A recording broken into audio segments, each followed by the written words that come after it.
Seattle Mariners. Griffey, Johnson, Buhner,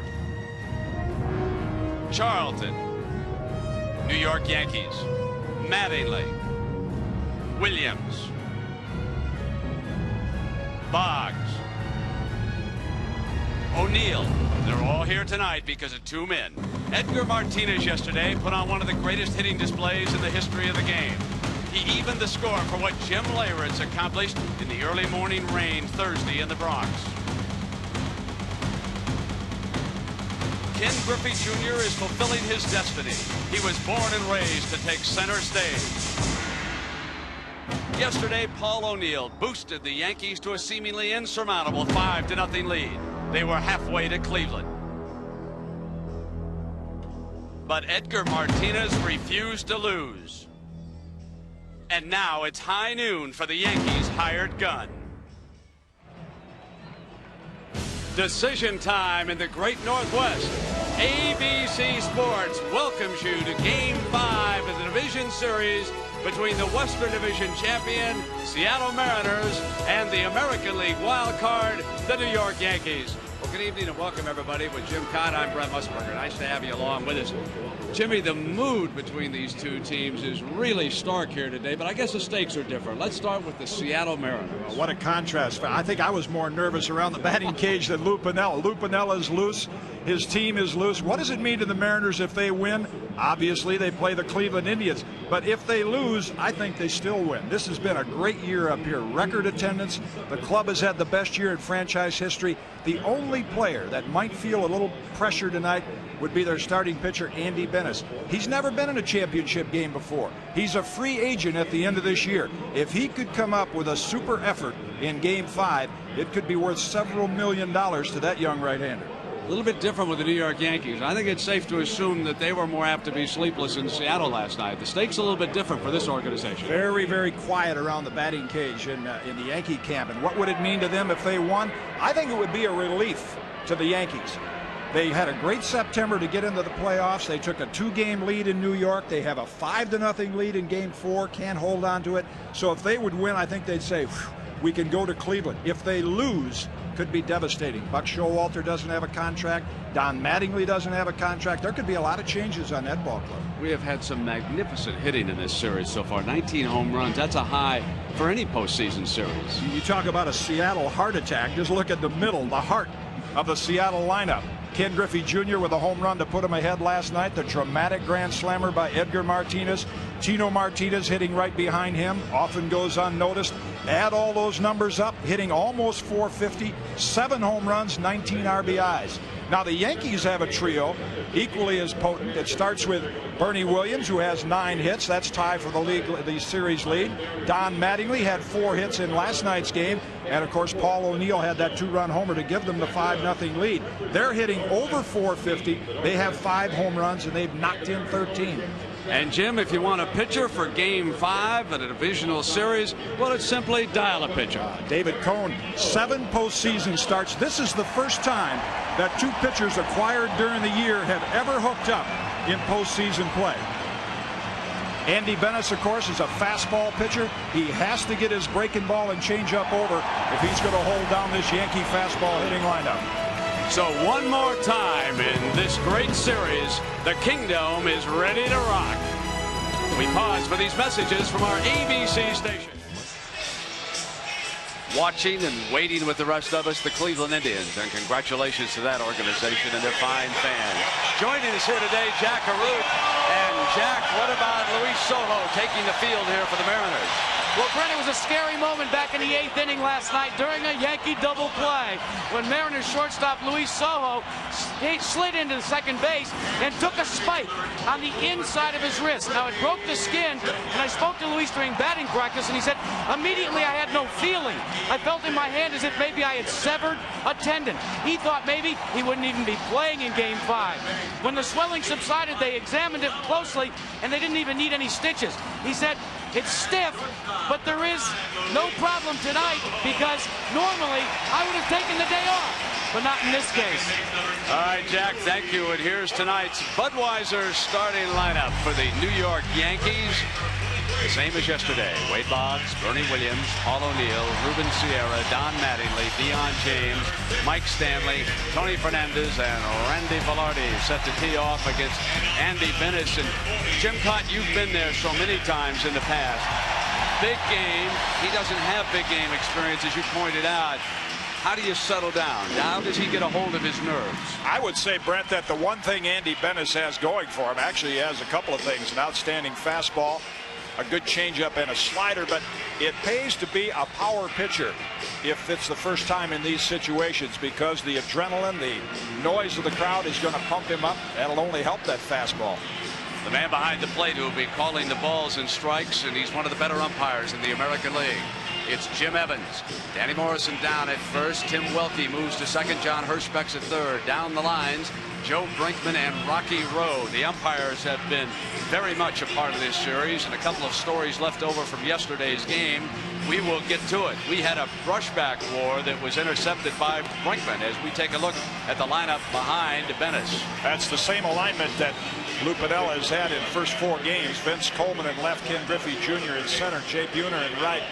Around the infield, Mike Blowers, Luis Sojo, who Jack talked about, Joey Cora. He's made more errors than any second baseman in the American League. Tino Martinez at first. Dan Wilson, an outstanding catcher. Wade Boggs steps in to lead it off. And again, if the Yankees win, because they are the wild card, they cannot have the home field advantage in the league's championship series, so they will go to Cleveland to open up on Tuesday night. But if the Mariners win, then the Indians will jet to the Northwest.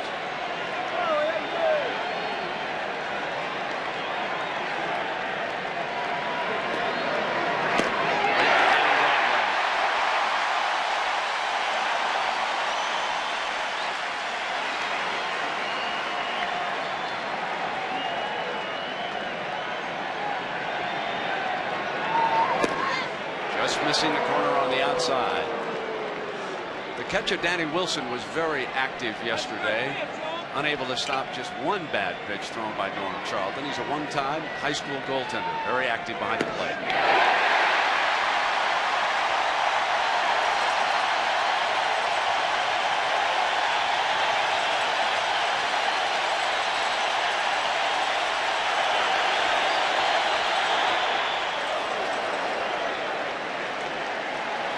Go again, those Seattle fans with 2 strikes.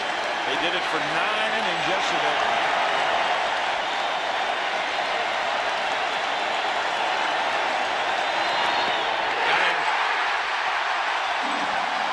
That is a live fastball that Bennis has brought to game 5. And not very often do you throw a fastball by Wade Boggs and he swings and misses. Now let's see what the hottest Yankee in terms of number of hits has to offer as you watch this strike again. Swung right through it, something Boggs does not do often. Bernie Williams became the first player in postseason history to hit a home run batting left-handed and right-handed in one postseason game. And Bennis is firing bullets right now. This is the kind of start that can calm down a young pitcher.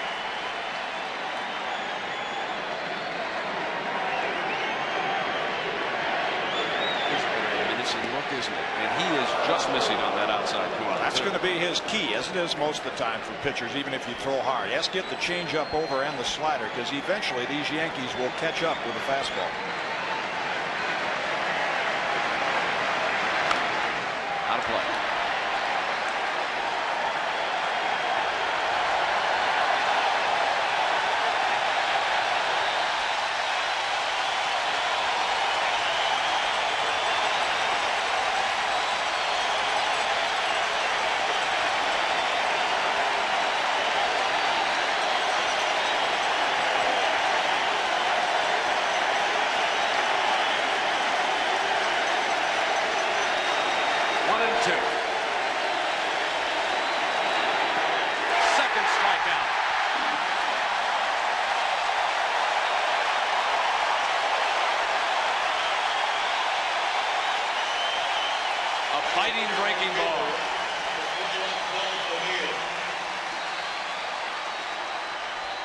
Boggs with the fastball, and that one with the hard slider.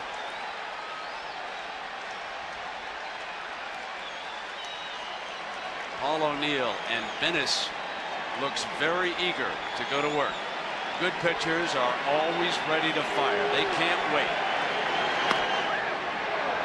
That one did not miss by much. Edison might have looked down at that ball. It's the kind of game you won't see Andy Bennis stand still very often. He's in constant motion.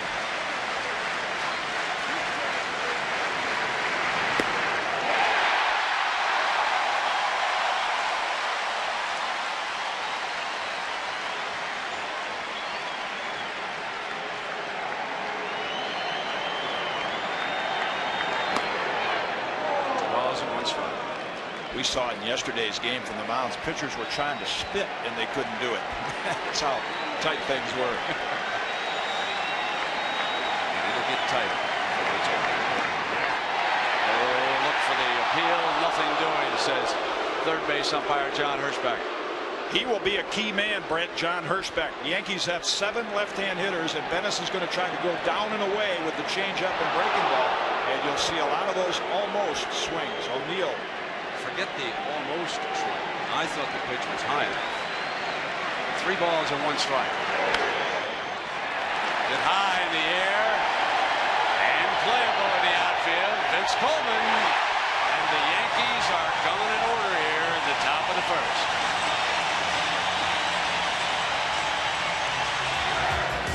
Now here's tonight's Budweiser starting lineup for the Seattle Mariners. One change for Lou Piniella. He has dropped third baseman Mike Blowers to that 9 spot. Dan Wilson jumps ahead of him. But folks, the top part, Vince Coleman, Joey Cora, must keep him off because the next hitters have wreaked havoc.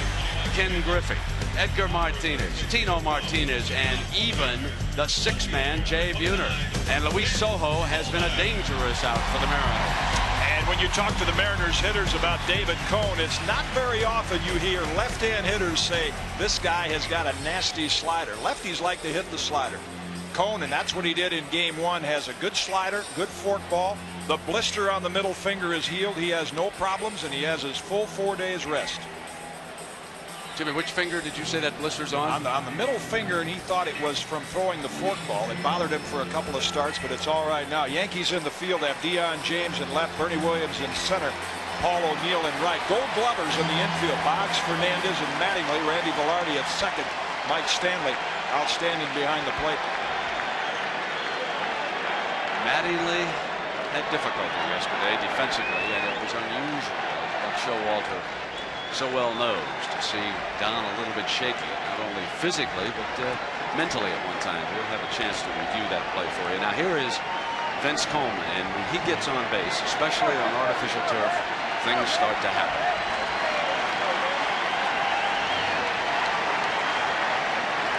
Mike Stanley flashes the sign out to Cone. Jim Evans is your plate umpire, bottom of the first. This will be out of play. Some of the largest crowds in the history of this franchise. Seattle waiting 19 years to reach postseason competition, and they're hoping to make the most of it. Usually when you come up to the Northwest, you find all kinds of football fans, basketball fans. Nice to see the area turning its attention to baseball. Now Cone. 2 biggest acquisitions for the Mariners. Middle of August, they got Vince Coleman. Middle of July, Norm Charlton. That's what's really helped turn this team's fortunes around. Charlton out of the bullpen, of course. 1-1.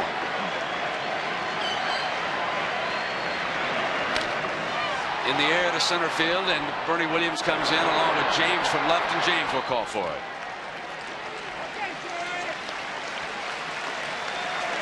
That's the thing about David Cone. He is a fly ball pitcher, and Coleman and Cora do their damage when they can slap it off the turf. Well, like Coleman, Cora is a switch hitter, and he'll be batting left-handed. And after Coleman coaxed a walk in that fateful 8th inning yesterday, it was Cora's drag bunt which really ignited the rally and helped set the table for Edgar Martinez's grand slam home run. high in the air, shallow center, and this time Bernie Williams will take it. So quickly 2 fly outs here at the bottom of the first inning. Batting third, center fielder number 24, Ken Griffey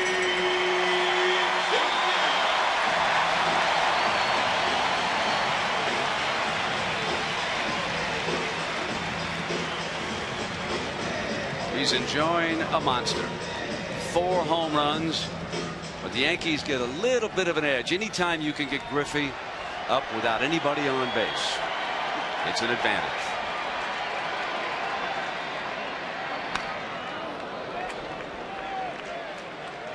Out most of the season, or half of the season, with that wrist injury, and his timing has come back at a perfect time. In September, he was still a little sluggish with the bat, but here in postseason play, like a lot of stars, they elevate their game. Griffey certainly has.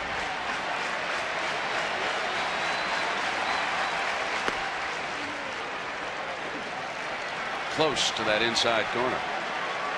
And that's what pitchers do in games like this. You feel out the home plate umpire and find out what that zone is going to be, how liberal, how tight.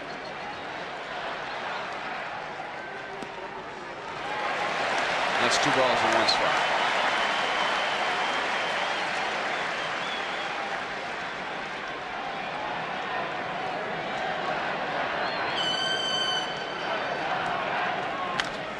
Hit high and playable in the infield. Fernandez waits for it. And now the Mariners are out in order here. We are through 1. It's scoreless in Seattle.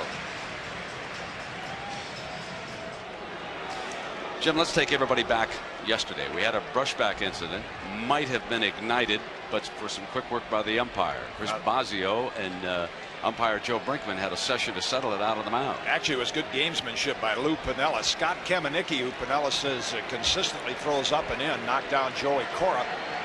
And he'd even talked about it with his bench coach before the game, Lee Elia. He said, if they do that, I'm going to instruct my pitcher to knock one of the Yankees down. Joe Brinkman intercepted it, and what Lou said, it took all the inside pitches away for the rest of the game, and his hitters could dig in, and they did. Now Ruben Sierra steps in. Stanley Bennis, and there's one that is high, and Sierra just moving around a little bit in the batter's box. He has been quiet as the designated hitter since the series has shifted here to the Kingdome.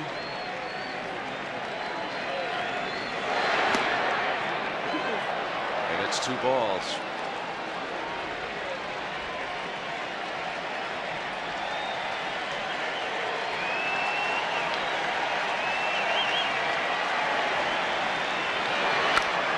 Hit deep.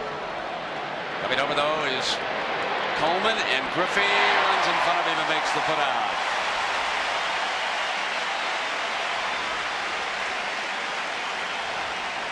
Batting fifth, first baseman number 23, Don Mattingly.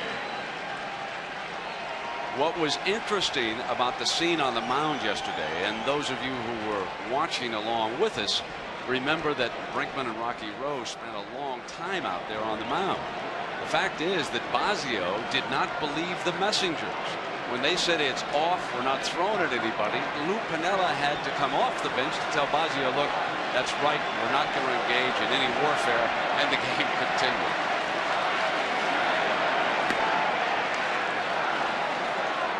Yeah, we got lost. What got lost in that wild game yesterday, and the gamesmanship we talked about, is this guy, Mattingly. Tough day in the field, but he had 4 hits. So far it has been a small strike zone in this game. Evans pumps the right hand that time. A ball and a strike. Those that have not seen a lot of Mattingly, one thing he's added in the last month is a leg kick, like so many big league hitters do. Instead of the level stride, he'll pick that front leg up. Not bad one that time, but fouled it away. And now it comes to 1 and 2.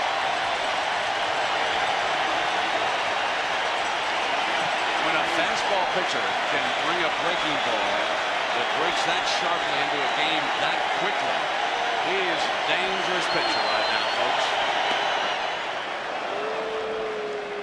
A couple pitches like that, and we'll see Buck Showalter try to do the same thing Piniella did. Bennis will try to push lefties off the plate and get them out, down, and away. Yeah, Bennis is demanding the inside part of the plate. No question about it. 2-2.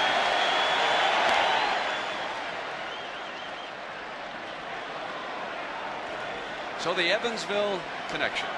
Andy Bennis looking in at the player he grew up admiring, Don Mattingly, with that leg kick of his and staying alive. Evansville, Indiana. 2-2. Andy Bennis might be a little in awe right now, growing up and going to the University of Evansville. Mattingly was his hero. When he signed his contract, he celebrated in Mattingly's restaurant.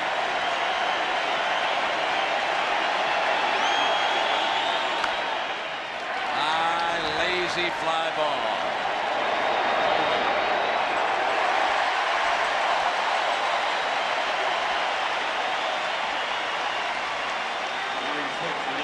You almost get the feeling after that wild one yesterday that everybody is swinging. The hitters are kind of feeling their way through the first couple of innings here. Yesterday, everybody was digging in from the heels, cut and slashed from the first pitch.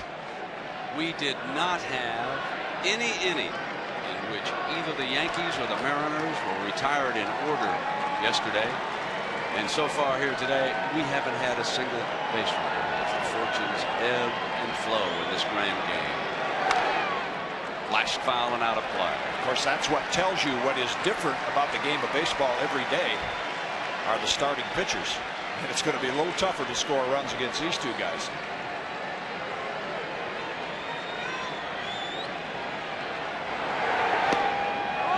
James had a notion. Credit him with good thinking. Last year, strike didn't bother him a bit. He was playing baseball in Japan. Ball on a strike now. 2 out time. Deion James.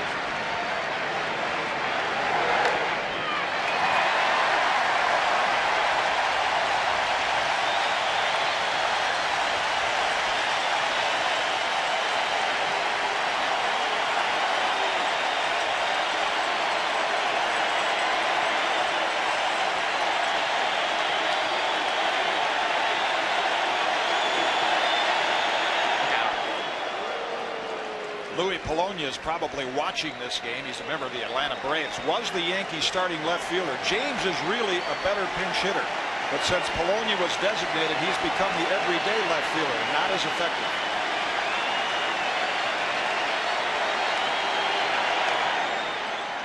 Slow bounder.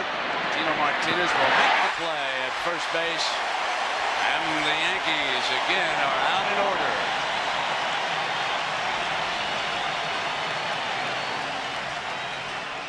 He was born in New York and raised in Puerto Rico, and now he has come to Seattle to haunt the New York Yankees. Against John Wetland, bases loaded.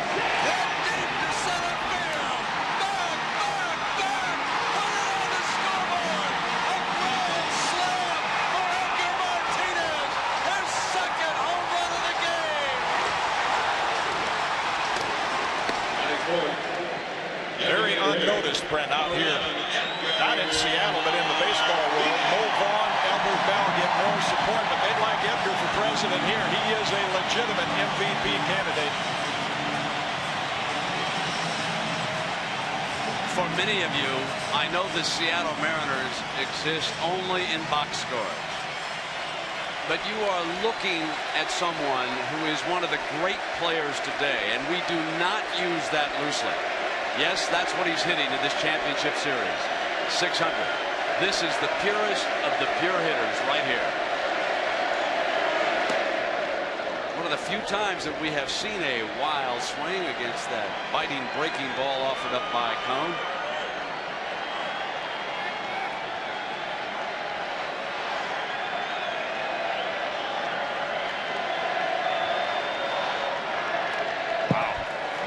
See the bite on that slider, and that's the key to David Cone's game. I promised Jimmy, my National League friends, that I wouldn't bring it up, but here it is. When we look at Edgar Martinez, we've got to say that without the designated hitter rule, we would not have an Edgar Martinez. He would not exist in baseball today. He was a third baseman, hurt his knee, can't play in the field, but he can hit.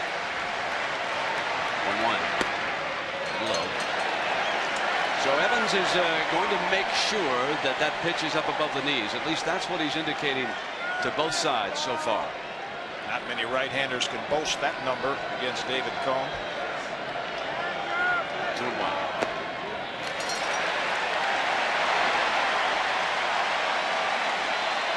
got him to bite on that first pitch, but not that one. And the count now is in favor of Edgar. Here's the hitter's count, 3-1. Good looking pitch.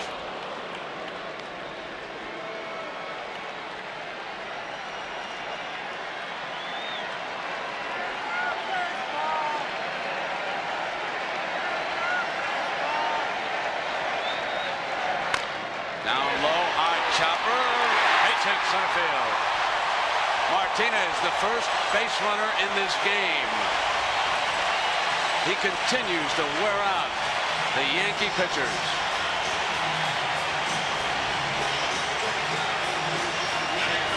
Yankees have to feel good about this. They kept it in the ballpark. Actually, it was a good pitch by David Cohn, but the turf here in Seattle is very lively.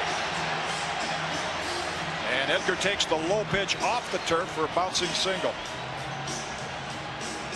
Tino Martinez, non-brothers. This the first baseman. One time, first round draft choice.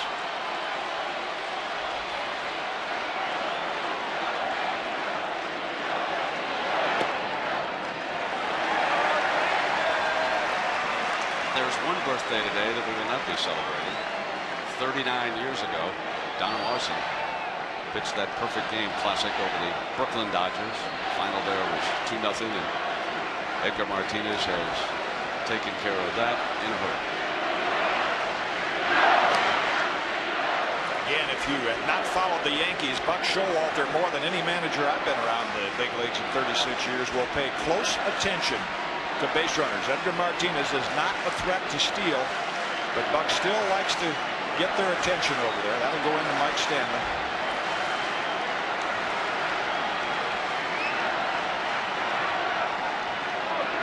Actually, some pitchers resent this a little. It takes them out of their rhythm, paying too much attention to guys who are not threats to steal.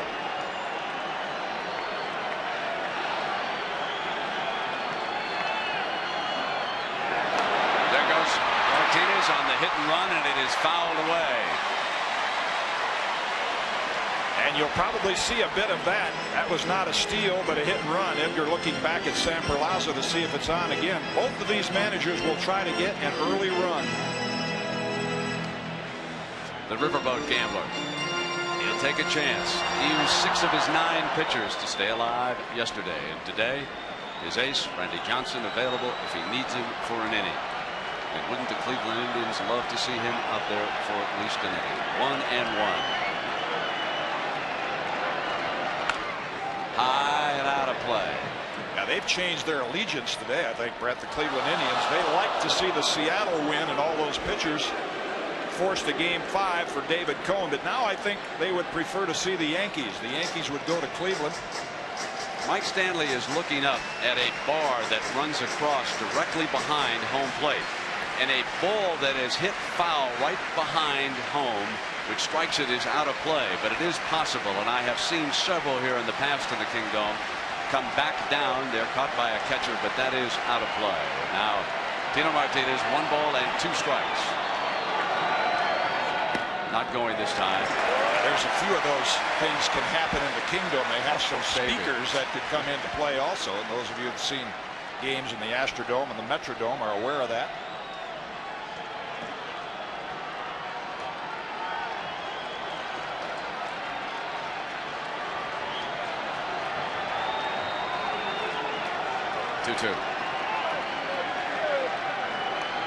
Stanley sets up on the outside corner. Down low, and nice pickup by Mike Stanley, who also did a good job behind the plate yesterday.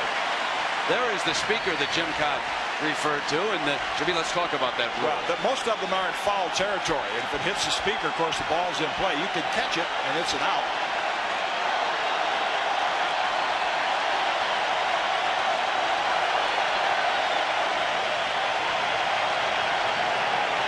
Nobody out. No score. We're in the bottom of the second. Tino Martinez. Counts full. Edgar Martinez away from first. He's going. Launch. Base hit to left field, but Edgar will hold at second.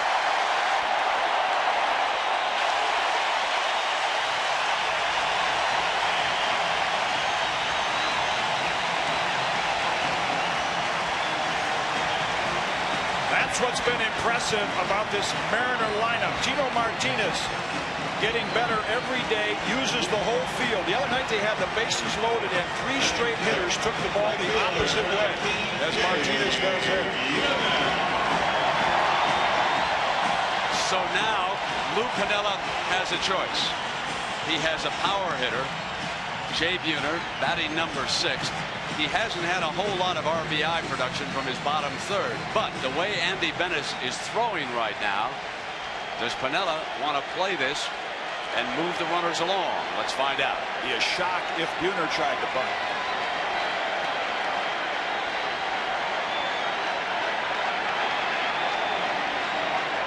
And certainly not there, taking the strike right at the knees. In fact, the most dramatic game these two teams had, August 24th, David Cone started. Buhner hit a first inning grand slam. That was the one Ken Griffey Jr. ended with a home run.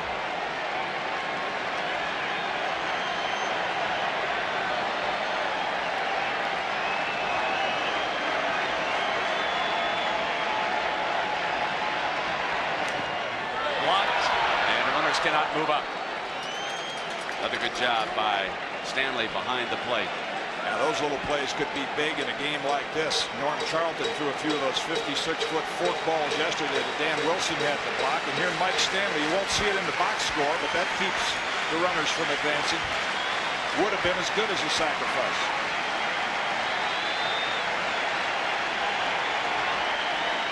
It's a ball on a strike to Buhner.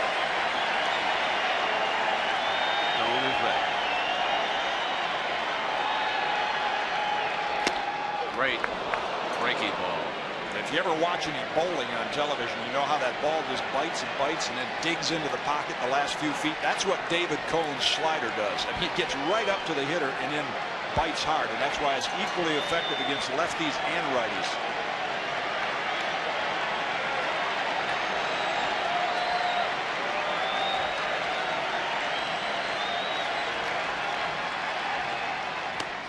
His first strikeout victim.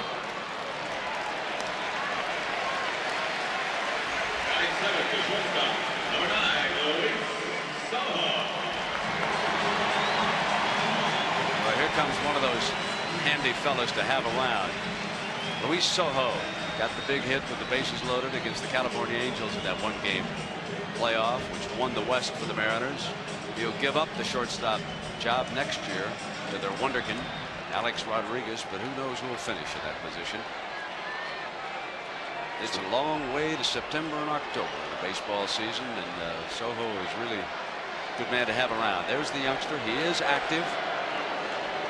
Sitting next to the veteran, Ken Griffey Jr., all of 25.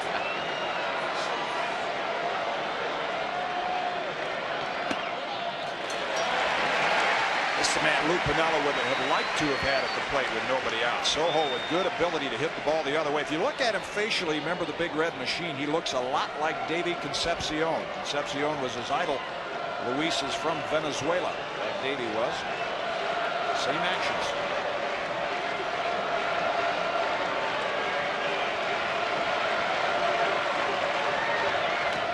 Did he go?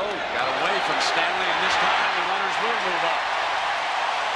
2 balls, no strikes, the count. And now Edgar Martinez could score if one gets away and goes back toward the backstop, and Fernandez will trot in for a word to come. That somewhat nullifies the strikeout by Buhner. There's the spin on that breaking ball that Mike Stanley has to contend with. Fernandez checking with Stanley. They want to know what sign. Anytime you get a man on second, the sign sequence from the catcher will change. Tony wants to make sure he's got the right one. Cheetah step on the breaking ball. The Yankee infield with 1 out likes to play back here on the carpet. Boggs almost even with the bag. Mattingly is off of it against Soho, and the infielders are back. Of course, Edgar Martinez is not the swiftest of runners, and Soho hits one in the air, drifting foul toward the Yankee dugout. That's a good situation for Buck Showalter when you talk about the infield. First of all, Cone is a fly ball pitcher, but if he were to hit a ground ball, it's lively turf that gets to the infielders in a hurry, and Edgar Martinez does not have good speed.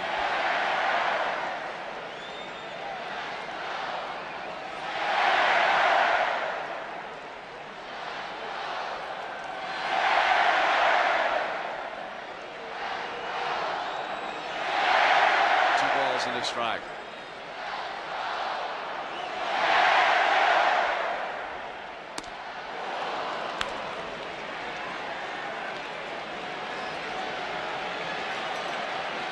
He's quieted this crowd down a little today, something no other Yankee pitcher was able to do yesterday. Emotionally drained after yesterday, but they'll be back. 2-2 and 1 out. Oh, swung on a bad one. Cone out, his second strikeout here in a row. Buhner and Soho down, and up comes the number 8 hitter, Danny Wilson. And a big strikeout. That's something David Cone has been able to do in postseason play. Make good pitches with men in scoring position. He did not do that as well during the regular season. That's perfect spot, up and in. No way Soho could get the barrel to it. Well, let's see if Pinella's lone lineup move pays off here. He jumped Wilson ahead of Blowers to bat 8. And wouldn't you know it, at the bottom of the second, Wilson comes up with runners on at second. 2 fastballs just to give him the benefit of it.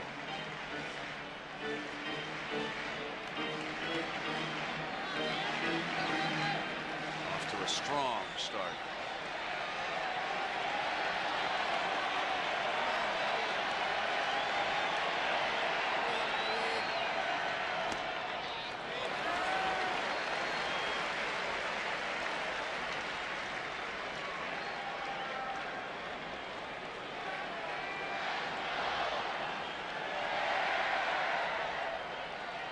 Ball and 2 strikes. 2 out. No score in the bottom of the second. It's a wonderful game, isn't it? One day it belongs to the hitters, and the next day it belongs to the pitchers.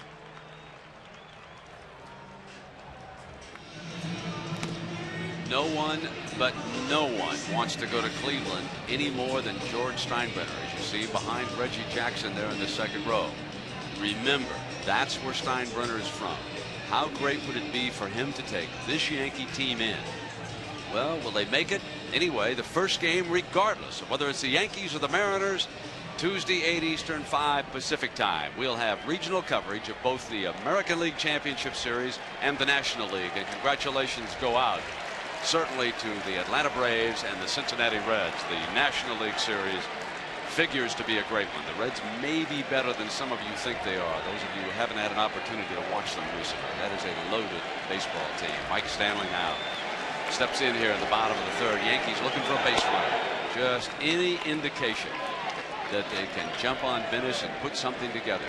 I absolutely think that this crowd is emotionally drained. They are now in the third inning, one of the largest crowds in the history of the franchise, and you can actually hear somebody speak here for the first time in about 3 days. Sharp ground ball, base hit left field. The Yankees with their first base runner.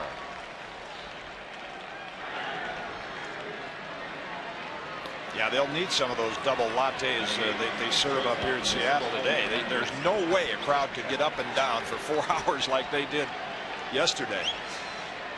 You see? Yeah, they're waiting. Mike Stanley, good low ball hitter, takes advantage of the turf. They didn't get through that infield in a hurry here in the Kingdom.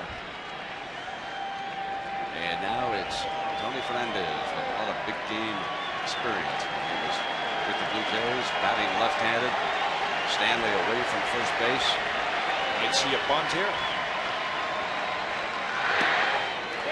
Not indicating bunt that time, but he took a pitch for a strike. Buck Showalter uses the sacrifice bunt less than any manager in the American League, but this is a different game. Get David Cone a run, things could be different. Flowers is in and on the line at third base. You can see him just in case.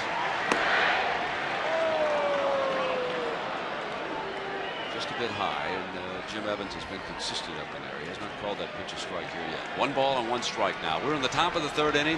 This is the Yankees and the Mariners with Jim Evans behind the plate. Andy Benes on the mound. Andy Wilson's the catcher. This is game 5. Slaps a ground ball to short. Soho will take it himself. The fire on. Got it.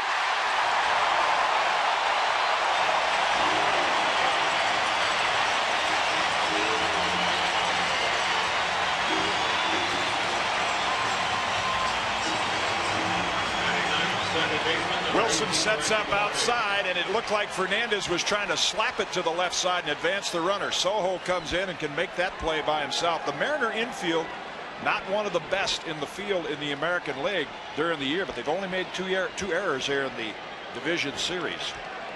That's amazing. That is the first ground ball double play that Bennis has recorded since he came from San Diego to Seattle. Is that an omen? Oh. Like Cone, he's a fly ball pitcher and a strikeout pitcher. So handy Randy Velarde. Wilson backing away, backhands it. Hitting with a slap shot, reaching over there with a big hockey glove. Ball on a strike now with 2 out here at the top of the 3rd. Sort of building slow here today, isn't it, folks? Oh, yes. Get picked up in a hurry, though.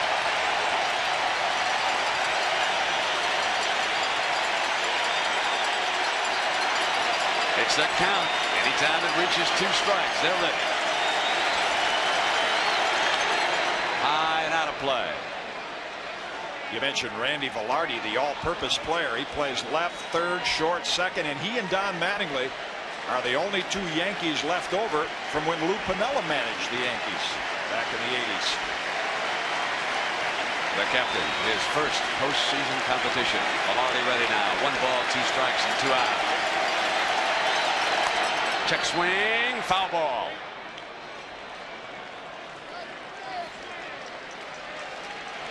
This is an interesting umpiring crew. Jim Evans, like Joe Brinkman, down the left field line, both crew chiefs. And they were all relaxed down the lot watching NFL football. They're great sports fans, except for Evans. He was all alone with his thoughts. Well, they prepare, probably feel tension like the players do in big games like this. This is where you earn your salary if you're a major league umpire, right there behind the plate. I said to Rocky, I said, Rocky, Jim and I only had to really second guess you on 1 pitch yesterday. He looked up, he said, well, my wife had me on 4. He had a good day. Yes, he did. 2-2 and 2 out now. Yes, in fact.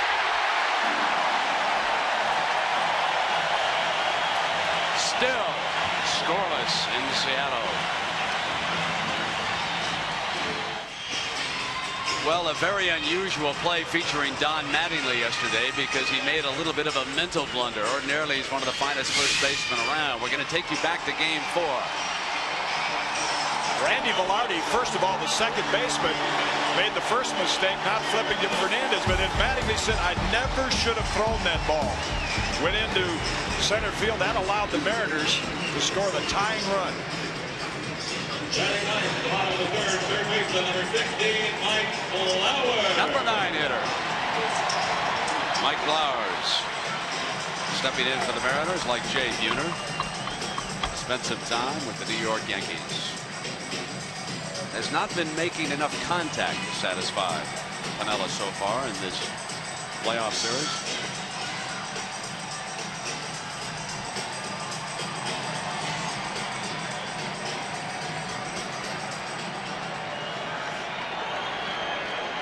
Top of the order is next.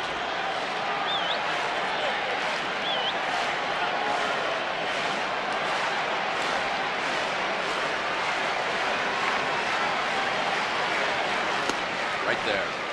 When he does make contact, he's one of those guys that gets almost an RBI for every hit. He had 113 hits during the year, 96 RBIs. That's a pretty good ratio. Jimmy, so far Cone is doing an excellent job of painting that outside corner. Like that. David Cone is a stuff pitcher, but then when he has the pinpoint control to go with the stuff, that's why the Yankees got him for games like this. Last 0-2, he wasted one.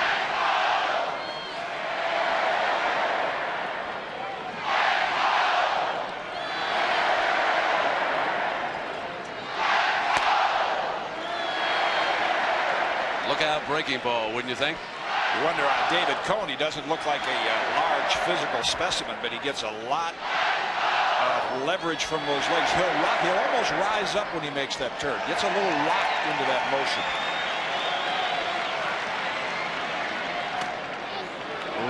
Now there is the difference right there in the game today, in the game of about 15 to 20 years ago. That pitch, there's the rock. See, the head will actually go up and then down toward the hitter. But that was a hanging breaking ball that Blowers took. A very hittable pitch, but hitters today like the ball down in the zone. 2-2 from Cone.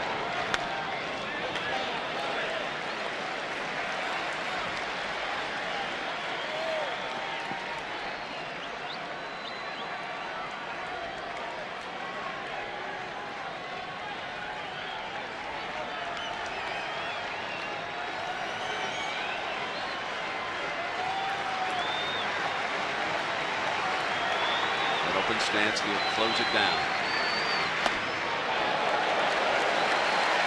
Jimmy, you would think that hitters, and we see so many of them with that open stance like Flowers, when they shut it down, you'd want to saw them off inside, that they couldn't handle that good pitch on the inside corner. But it's not where they start, it's where they finish. And like Buhner, from the open stance, he will stride into the ball and get in a closed position. Get high and playable. All O'Neill. O'Neill coming up, and it can be caught for a putout, as Jim told you. Vince Coleman now, the leadoff hitter. And a couple of times in this series, big things have developed for the Mariners when Coleman was able to coax a walk out of the pitcher and start to set the table. Now he has Cone quickly down a ball. Got a contrast in the top of these batting. Wade Boggs and Bernie Williams, 300 hitters that don't use their speed. They do some damage. Coleman and Cora at the top of the Mariner lineup. Slap the ball, steal bases, hit and run. And Boggs in a couple of steps.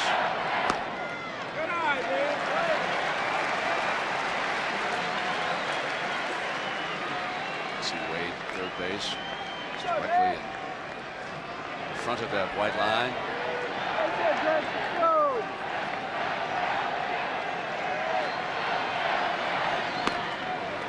You know, it's interesting.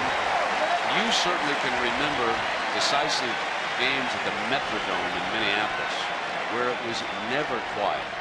Here, subdued, sort of on their hands, waiting for something to happen. 3-1 and 1 out. It's the kind of sound the Yankees hope continues. This one playable again. Bernie Williams, shallow center field, and that's the second out. A lot of anticipation in the crowd, waiting for something to happen. So the Giants pull one out in OT. The Woeful Jets lose again. Seattle's football team struggling while the baseball team's fortunes soar. Tampa Bay by a field goal. And how about the job that Tom Coughlin is doing with the Jaguars in Jacksonville? Troy Aikman comes back early. And an overtime big win for the Eagles. This is Joey Cora, and he is up there with 2 out. Now, what's important about this out right now? You see the Bears score another overtime game in the NFL. What's important is Cone gets him, and this one's deep to right field. O'Neill goes back. It's deep, deep, and Joey Cora hits a home run. The Mariners lead it.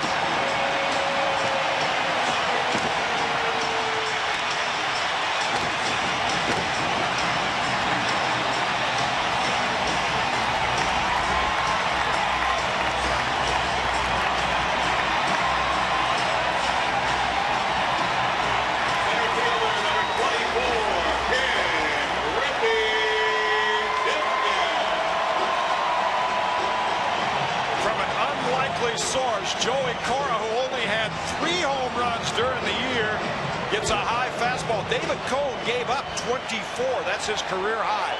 It's been a problem for him. And here is Ken Griffey, and time is called by the plate umpire.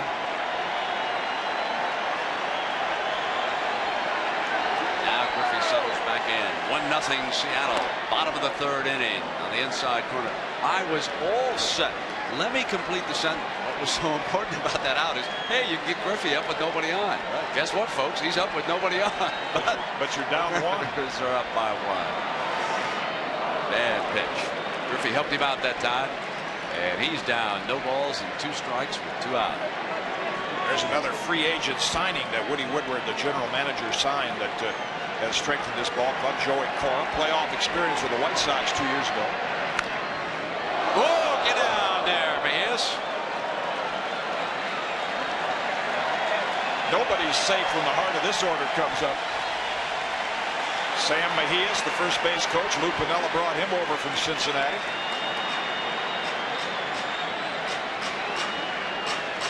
More like that, he'll be scratching gray hair up there.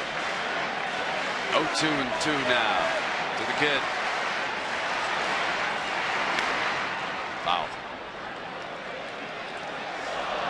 Well, you can see down in that bullpen area, and the California Angels are going to be interested in what I'm about to tell them, because they had that ball by Soho go in underneath that bench down there, and Soho came all the way around the bases. Anything going down there in this series, stopping underneath, is going to be an automatic ground rule double. Missing inside against Griffey. That ground rule was altered prior to the start of this series by this umpiring crew in agreement with the 2 managers. 1 ball and 2 strikes.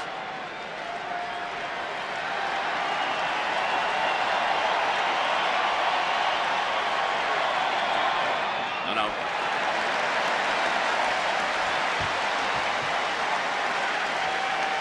What a past and what a future.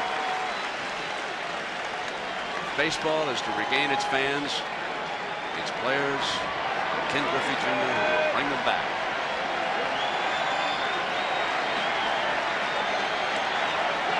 Two-two.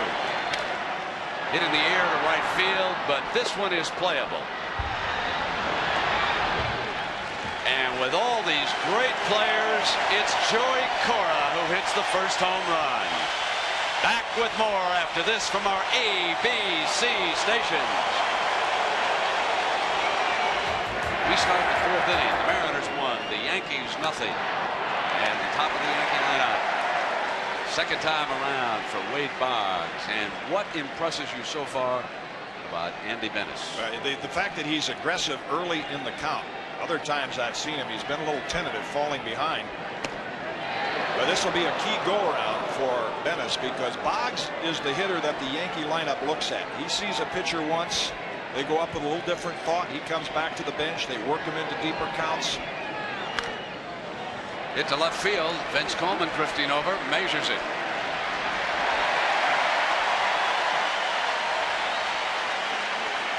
So that again, Brent, is what's impressive about Bennis. Boggs was not able to take him to a deep count. He's getting ahead and making the pitcher's pitches to put him away.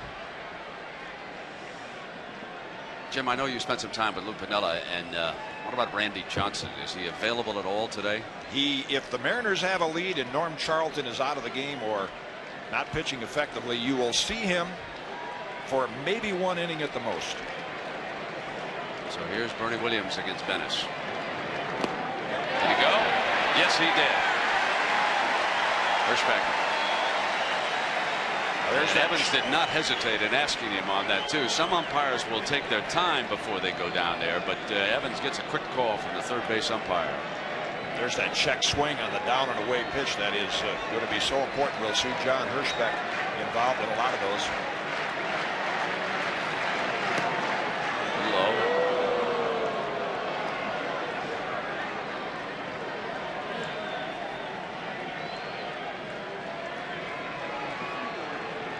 Now with a 1-run lead. This the decisive Game 5. Winner moves on to the American League Championship Series against the Cleveland Indians. Jim, let me go back on that point. Why do you think the Indians, other than the obvious, the home field, want to play the Yankees? Well, they respect both ball clubs, but if they have to come in here with this hostile crowd, they'll look at Randy Johnson probably in Game 1. If they play the Yankees, David Cone will not start Game 1. Neither will Jack McDowell. 2-1 now to Bernie. Missing outside.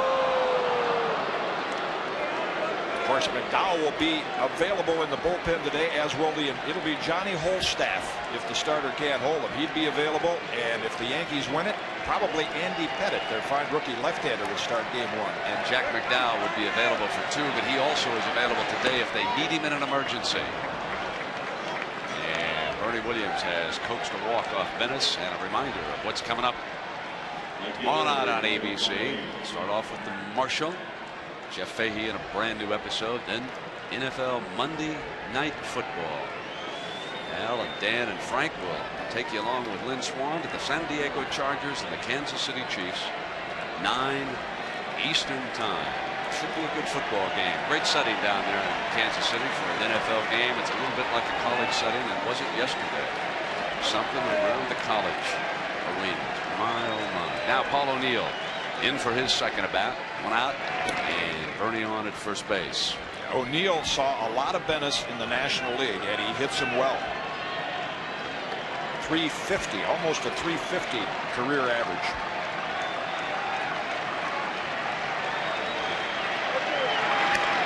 Sends him to the dirt. Yankees don't steal off. Bernie Williams, a great center fielder, good all-around athlete, but he does not have good base stealing instincts. That's why he's not been able to utilize that speed as well. The Yankees like the sacrifice bunt. They also steal less than any team in the American League.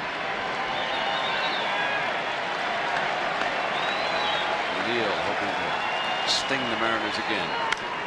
He does. Look out. O'Neill's got one out of here. Put it on the scoreboard, and the Yankees bounce ahead on O'Neill's home run.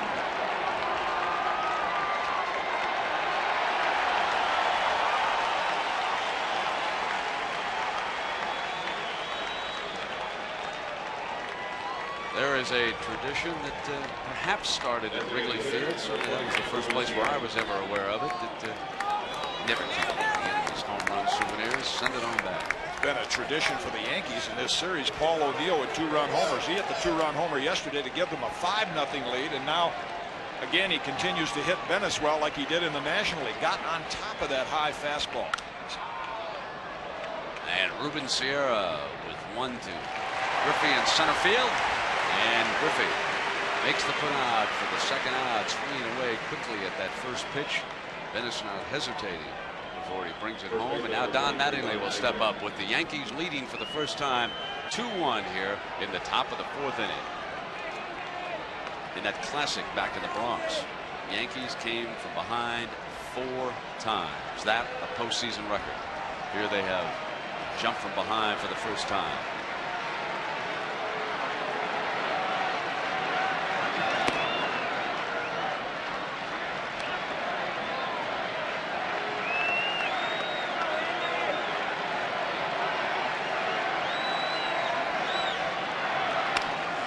Mattingly lines one. Buhner has to come in on it quickly. Makes the play. The Yankees jump ahead on Paul O'Neill's home run. Yesterday, the Mariners were back 5 when Edgar Martinez slammed his first home run, a 3-run shot. The regular season numbers, he deserves to be ranked with all the other MVP candidates. First or second in those top 6. Look at the on-base percentage. Led the league in hitting and in walks of Mo Vaughn and Albert Bell, the other MVP candidate. Edgar's the only one that walks more than he strikes out. Consistent contact. He is the most valuable hitter, best hitter in the league. Works with weights. He's bulked up. You see the strength of his forearms. The hitting specialist has not missed a game this year. Played in more games than anybody in the major leagues. Remember, that playoff game against the Angels counts as a regular season game. So Edgar Martinez in 145 games, and of course he has now appeared in all 5 of these divisional series games.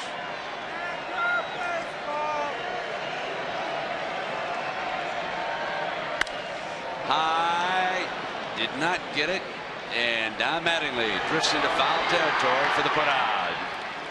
And a sigh of relief from Yankee fans everywhere That's quite an accomplishment. And not many teams, no team, I don't think, in the major leagues can boast they have the best pitcher in the league, Randy Johnson, the best hitter in the league, Edgar Martinez, and when healthy, the best all-around player in the league, Ken Griffey Jr. They got all three right here in Seattle. So it's Tino Martinez up for the second time, and the Mariners trailing the Yankees in Game 5 by 1.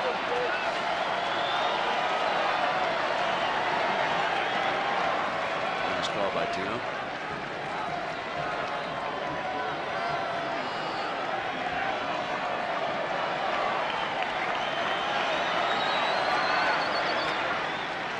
One of the things about David Cone, Jim, you and I were talking, he is not predictable as a human being, which makes him a little tricky out there on the pitching run. Well, David has really matured as a person as well as a player, but when you look in his eyes and talk to him, he has a little bit of that. You know, they say left-handers are a little off now. He has a little, there's a little uncertainty, and that's what makes him an outstanding pitcher. He has made the most out of free agency and contracts expiring. Now, hired gun, and a good one at that. Toronto, Kansas City, Toronto, now Game 5 after, of course, being with the New York Mets and appearing series, championship series against the Dodgers. Lashed foul down that line. Look out. And that shot of his eyes, I mean, he is the kind of guy, and he's so savvy with the media, very sharp, that he could walk up to you with that kind of a look and just say, I'm going to hit you right in the ribs. You know, and you'd say, no. And then all of a sudden, I mean, he doesn't have that look, but he has that toughness. 2-2 now. Breaking ball fouled away. It's exactly what Tino Martinez said. I said, what makes David Cone tough? He said, that slider, he'll break it in on my hands, and all I can do is pull it foul, and then he'll backdoor it. He'll throw it on the outside corner or throw the splitter out there. 3 strikeouts so far. Last toward the gap in left center field. It's got it. It's off the wall now. And Tino takes the turn, and he'll pull up with a double.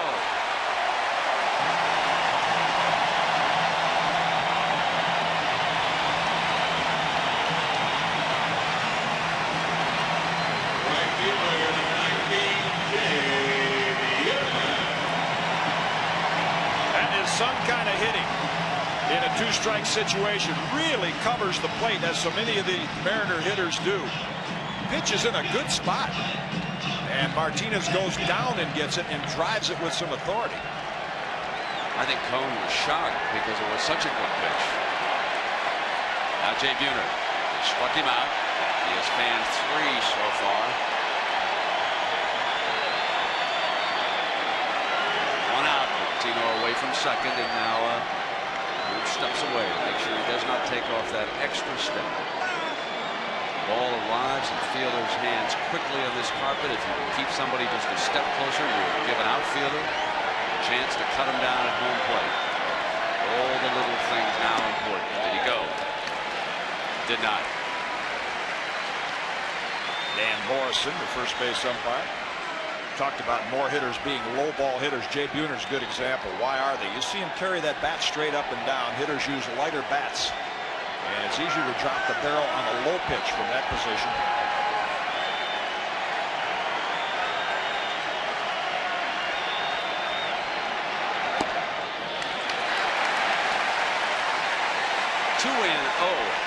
As Yankee fans are certainly aware, I guess in Toronto and Kansas City and Met fans are aware too.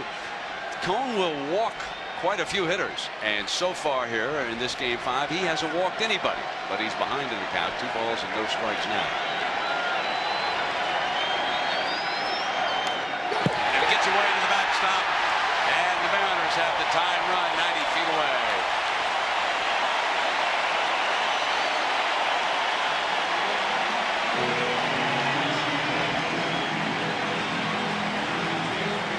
Buck says play the infield back, but David Cone is pitching Buhner almost like an intentional walk. With the bottom of the order coming up, he doesn't want to give him anything to drive, trying to protect that 1-run lead.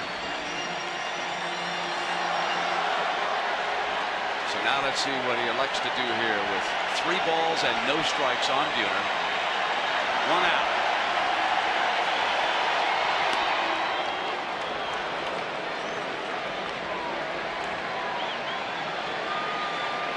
That's some respect. Looked like a 3-0 breaking ball. Looks like a character out of a Dostoevsky novel. Jay Buhner walking down a street in Kiev. Lashes one, base hit. This game is tied.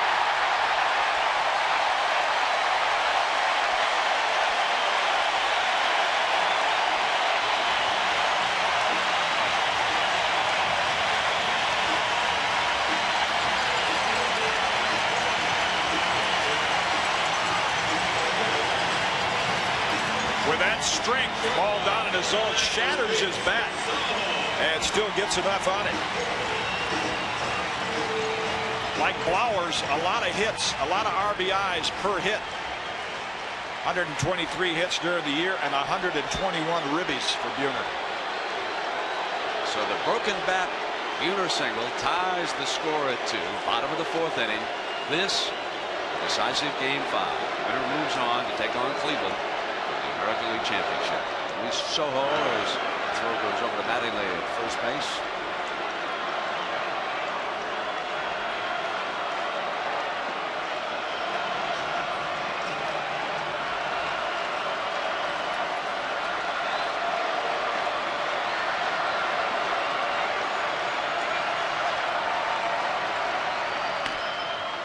Look at pitch.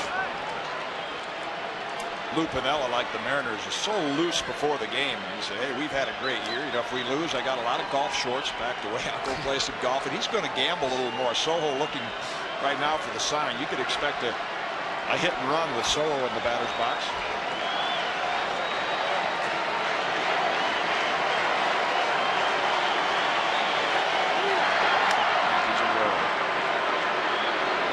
Of course, in a hit and run, the runner's not trying to get a quick jump off first, so not as apt to get picked off in a hit and run situation.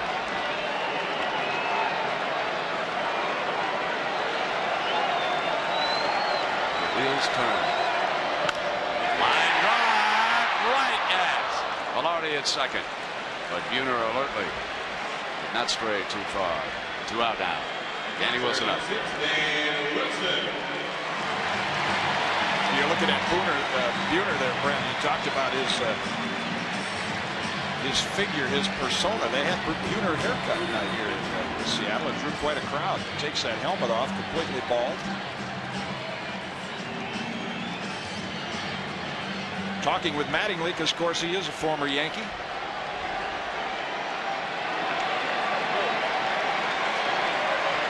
Danny Wilson now with 2 out and Buhner away from first.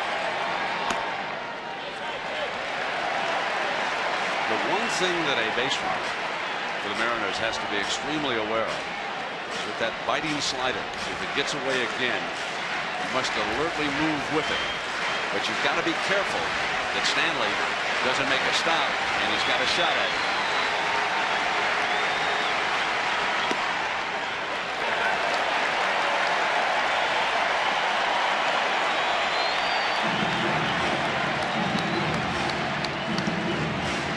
Looking for a sign. He's going to get the hit sign. One of the things Dan Wilson is known as good catcher, has improved his hitting.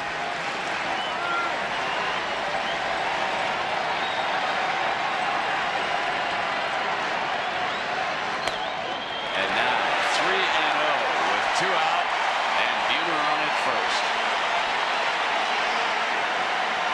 This would allow the Mariners to put their 9-hitter up here at the bottom of this inning. And then if he can't do anything, they'd move right away to the top. So they would dearly love to get Wilson on base here. And Cone dearly wants to do otherwise.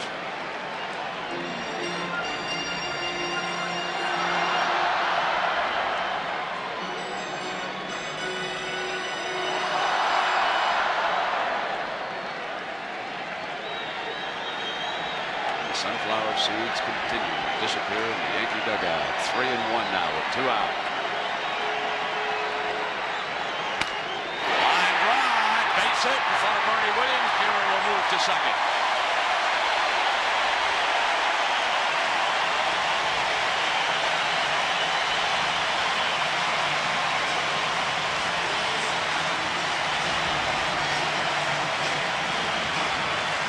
That's the improved stroke of Dan Wilson, 278 this year with 9 ribbies. A lot of help from Lou Piniella and Lee Elia. These Mariner hitters use the whole field so well, and they're hitting some pretty good pitches.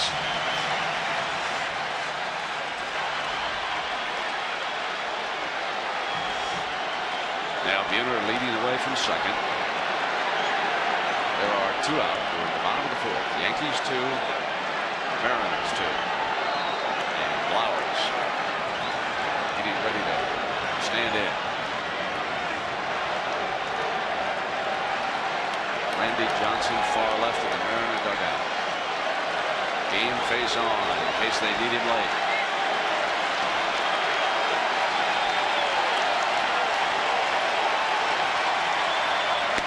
Good looking breaking ball right there. You saw the graphic. Flowers 0 for 13. That's a reason. Not many right-handers can get that breaking ball.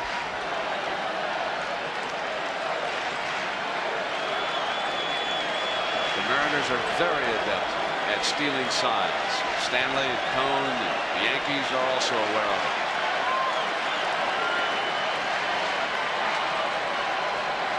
Outside and low.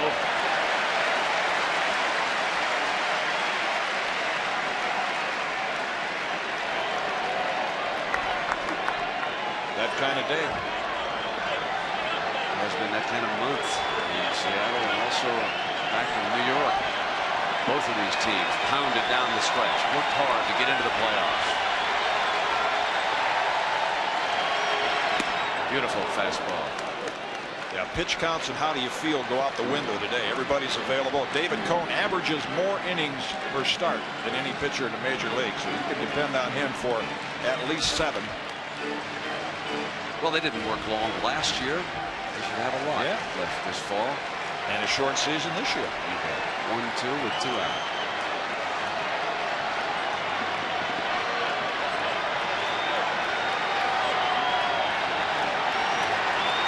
Flowers ready. Buehler away from second.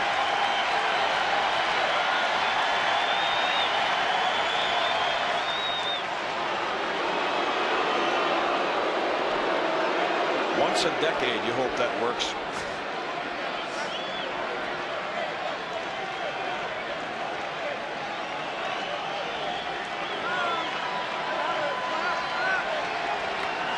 On. Flowers at that 1-2. Game 5 deadline. On the ground, but at Fernandez here. Take it alone for the 3rd out. But the Mariners score once through 4. It's 2-2. With Jim Cott and Jack Arute, I'm Brent Musburger. Welcome you to Game 5. Winner moves on to the American League Championship Series against the Cleveland Indians. Stage is set in the National League. They go into Cincinnati, the Atlanta Braves, and the Cincinnati Reds. And everybody with the same sentiments in New York and Seattle. Bring on the Indians. You're going to get them, one of you, and they're going to be tough. They've had a great, great season. Deion James now stands in against Andy Bennis.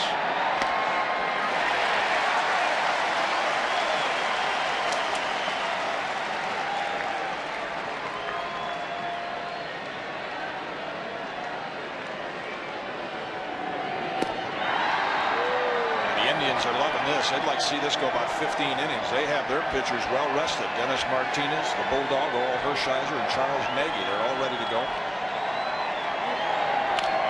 Slaps one. Tino Martinez with the putout.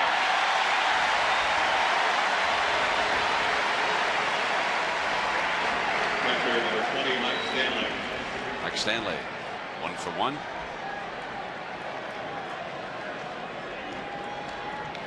If this is the first time that you have been able to watch any of the Yankees and the Mariners, this is absolutely the quietest it has ever been in the Kingdom since about 5:05 Friday night. Everybody just sitting and waiting. Ground ball to third. Flowers. 2 out.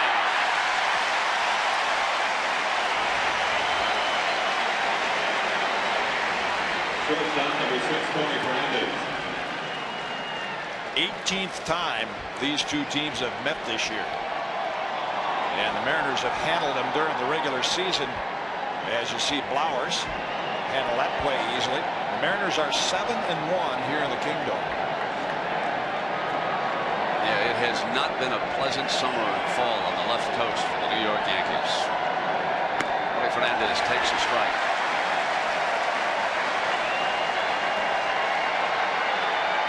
A horrendous 8-game losing streak came to an end here in the Kingdom.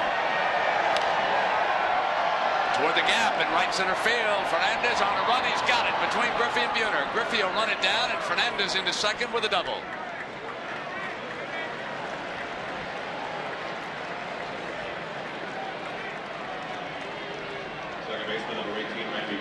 That quieted this Kingdom crowd down as Tony Fernandez takes it right off the shoe tops. I don't think Jay Buhner tracked this ball well.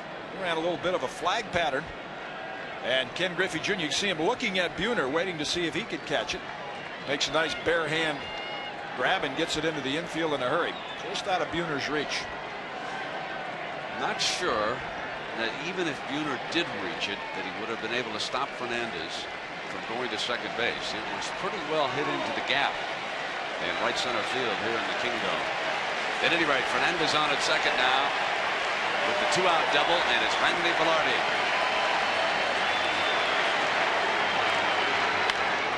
Hit in the air, drifting over toward the Yankee dugout.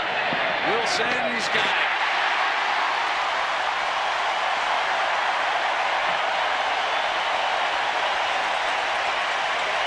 Yankee left at second. Still tied at 2. Well, there's a lot of talk and controversy about a new stadium out here in Seattle. Back on July 19th of 1994, some acoustical tiles fell. Al Ripken at the time was right underneath the seats doing a radio interview. And then unfortunately, tragically, a couple of gentlemen died working when they repaired the roof of the Kingdom. And Jackaroo, what's the latest on the possibility of a new stadium here? Well, Brent, the Mariners have actually said that it's October 30th is the deadline for a decision, and there's two major decisions that have to be made this week. A secret finance plan for the $285 million, $45 million of which the Mariners said they will put up for a retractable dome stadium, is supposed to be released to the legislature on Wednesday. If it isn't killed outright, then the governor says he'll call a special session on Thursday. But they got to know by October 30th. Well, if you build it, we will come. And one other thing, folks, if you feel the winning team, we'll come wherever you play. Boy, isn't that the truth? Vince Coleman now stands in here to lead off the bottom of the 5th inning. Deadlocked at 2 for the Yankees. 2 runs on 3 hits. And for the Mariners, 2 runs on 6 hits. Coleman has not yet been on base.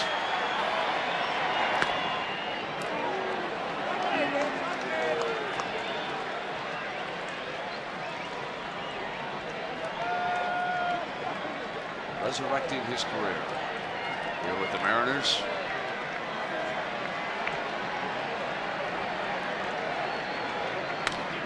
Check swing, but right to Fernandez. Well, here is Joey Cora, and let's turn you back now to the bottom of the 3rd inning. It was scoreless, and Joey Cora, who homered 3 times during the regular season, put the Mariners on the board first. Then Paul O'Neill regained the lead for the Yankees. The Mariners have now tied it. We are in the bottom of the 5th inning. 1 out and Cora back up.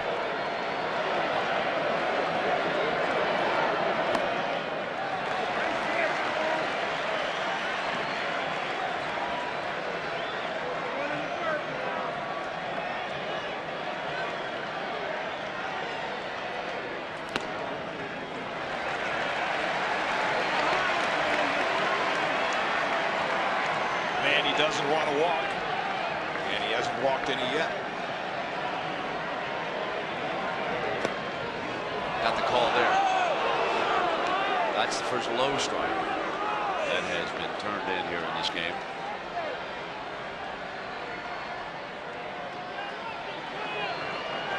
One on Cora. Popped it up. Mattingly. Velarde. So this copyrighted telecast is presented by the authority of the Office of the Commissioner of Baseball. It may not be reproduced or retransmitted in any form without the express written consent of the Office of the Commissioner. First two hitters are out, and Ken Griffey, who has yet to bat in this game with anybody on base, comes back in. He's 0 for 2.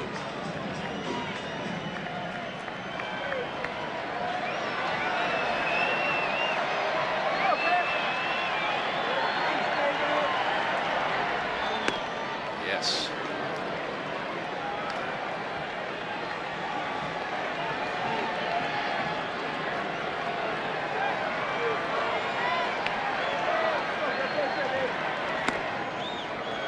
True to David Cohn's pitching style, all fly balls and strikeouts, no groundouts.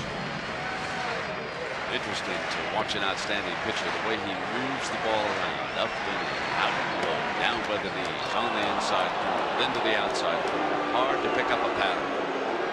And they've tried to find a pattern on Griffey and Martinez. See Cohn shrugging his shoulders out there like he's a little stiff. That move back across the inside edge. It's cool in here.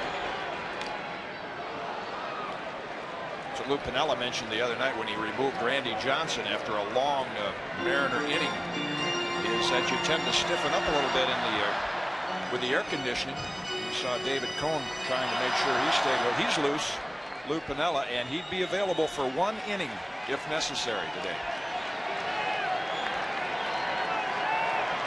1-2.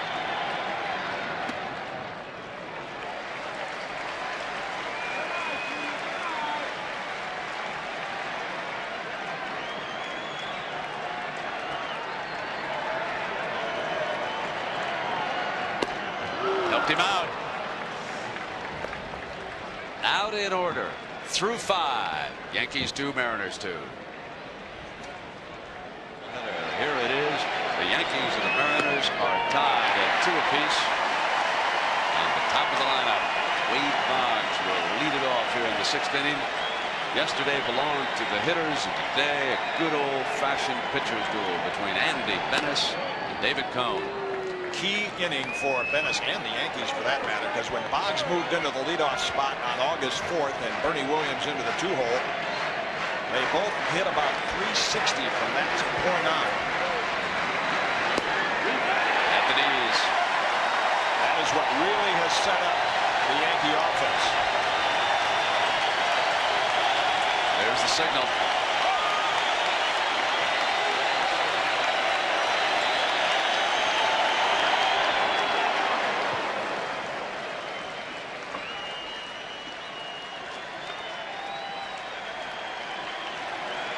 Most baseball fans that have followed Boggs knows he is as dangerous with 2 strikes as any hitter in baseball.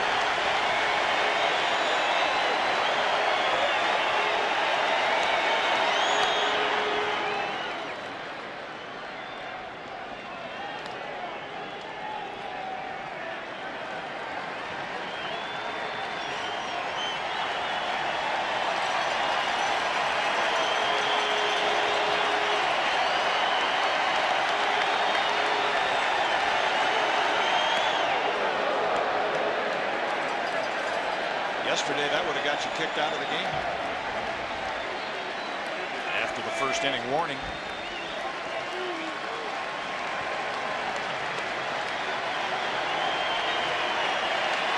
Now all it does is get your attention. 2-2. Yes, beautiful pitch from Bennis. Boggs is frozen. He has struck Boggs out twice.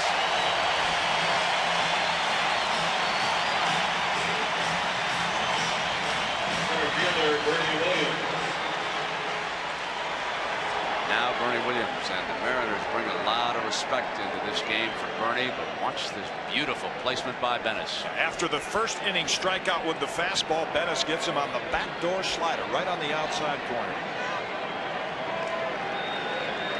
Magnificent series and a great future with the Yankees.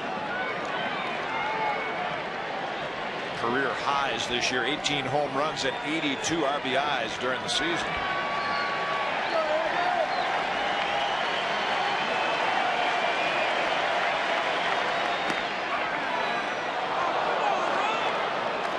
center fielders like Ken Griffey Jr., Kenny Lofton, who will be in the championship series, Devon White. Tough to get a lot of recognition, but Bernie Williams is a good one. A walk to Williams set up Bennis's problem against O'Neill the last time, and now Bernie again ahead in the count. It's 2-1.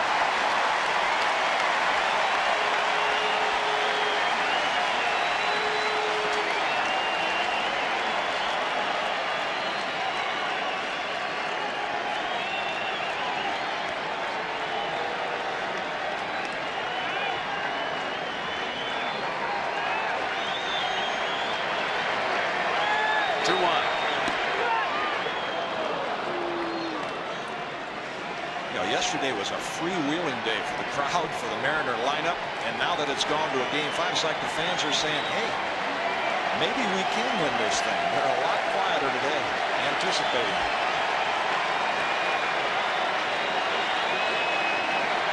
Three and one.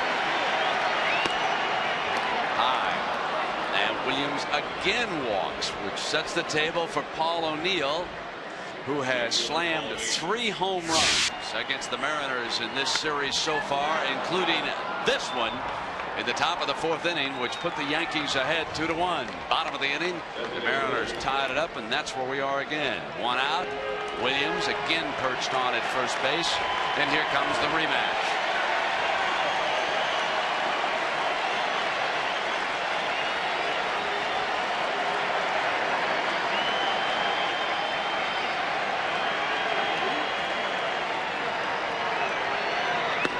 Much lower than the home run pitch, wasn't it? Paul O'Neill hits into more double plays than any hitter in the American League, but as you mentioned, Andy Bennis got his first double play grounder as a Mariner this game. He didn't throw a lot of ground balls.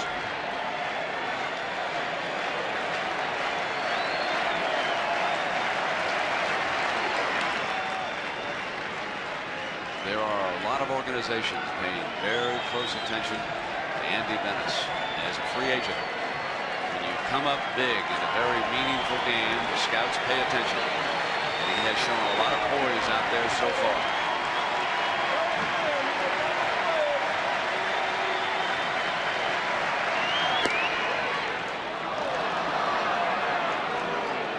Gone from the aggressive style the first 5 innings to a little defensive now, as we've seen David Cone in a couple of situations. When you realize one bad pitch can cost you the ball game. Bobby Cuellar, who's done a nice job as the Mariner pitching coach, probably just a trip to encourage Bennis to go back to what he was doing the first few innings. Hey, throw strikes. You were successful getting ahead. You mentioned Bennis, and such an important start for him. He's accustomed to tight games coming from the Padres. He didn't get a lot of run support. The Mariners usually score about 7 for him. He's also accustomed to quiet crowds. You can see on the graphic why Bernie Williams is not an excellent base stealer. It's 2 balls and no strikes. 1 out. Williams is on at first. And it's 3-0. And I think he'll have the green light, Paul O'Neill. And some hitters, if you give them the green light on 3, they have a tendency to overswing. O'Neill's not apt to do that. And he's walking out of the box right now, I think, to think about a zone that he would like to see a fastball in. And Buck Showalter will turn him loose.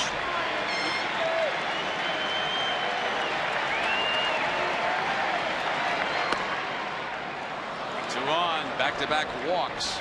Williams and O'Neill, and here comes Ruben Sierra, who is way overdue to do something for the Bombers.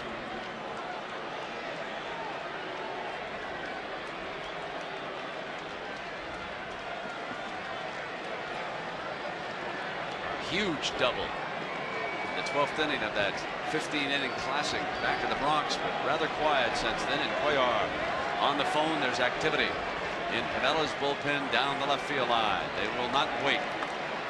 That's the pitcher. He got that key double. Tim Belcher. Norm Charlton would be available.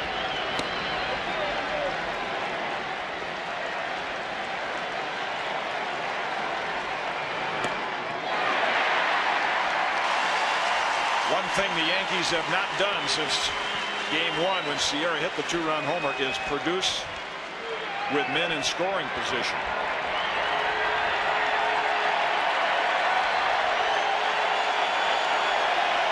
One strike, one out, tie game. Designated hitter Ruben Sierra of the New York Yankees. And he asked for time.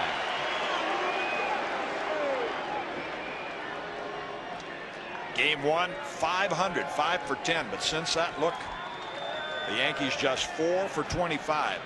Discussion right now with Wilson and Bennis, and American League scouts and players have followed Ruben Sierra. He is a one-zone hitter. I mean, if you can keep it on the outside corner, he has a lot of trouble reaching it. But with that high leg kick, he's very dangerous. Anything on the inside 2/3.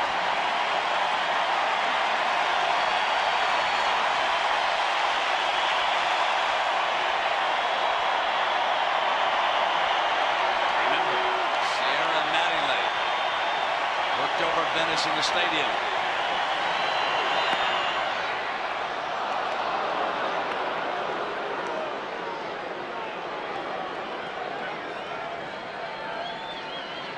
After Sierra homered,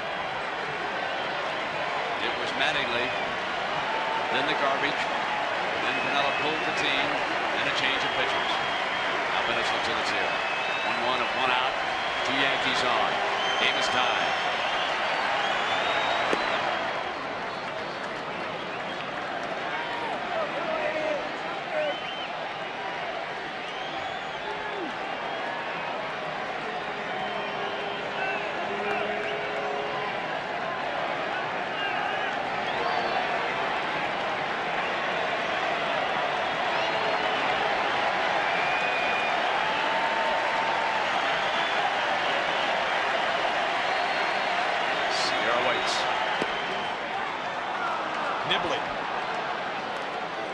That's why Andy Bennis, even though his record 7-2 as a Mariner, his earned run average the highest in American League history for a pitcher.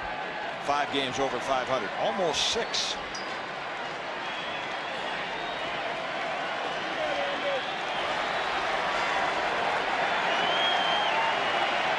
It's 3-1 from Bennis to Sierra. 2 Yankees on, and the score is tied. And the bases are loaded on 3 walks, and Lou Piniella now with a decision to make. Yankees have 7 left-hand hitters in the lineup, and the one thing Lou Piniella wishes he had was another left-hand pitcher. He's instructing his infielders right now. Hey, if it's hit hard, take 2 the conventional way. If it's not, come home. But Norm Charlton wouldn't be available till inning 7 or 8. So the Yankees with those left-hand bats have an edge. So it builds to one of those early climaxes. The captain, Don Mattingly, with the bases loaded in. 1 out here.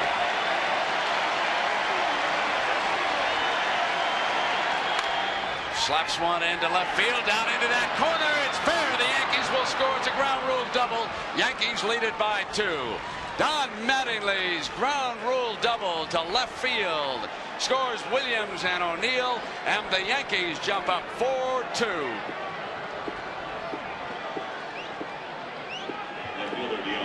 Nothing could be more fitting for Yankee fans. Their captain, who was bashed all season long for an unproductive bat, gets exactly what he's known for, a double.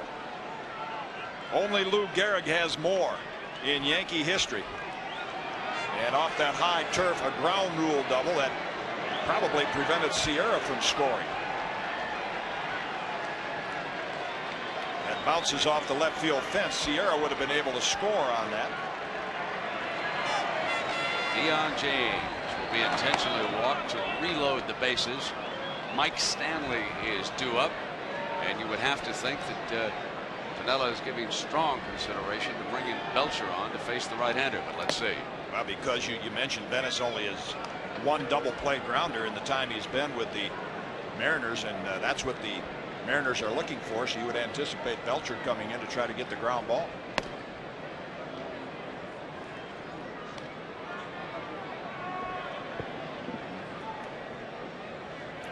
Mike Stanley comes up, Brent, there are very few hitters in baseball that have had the production with the bases loaded like Mike Stanley.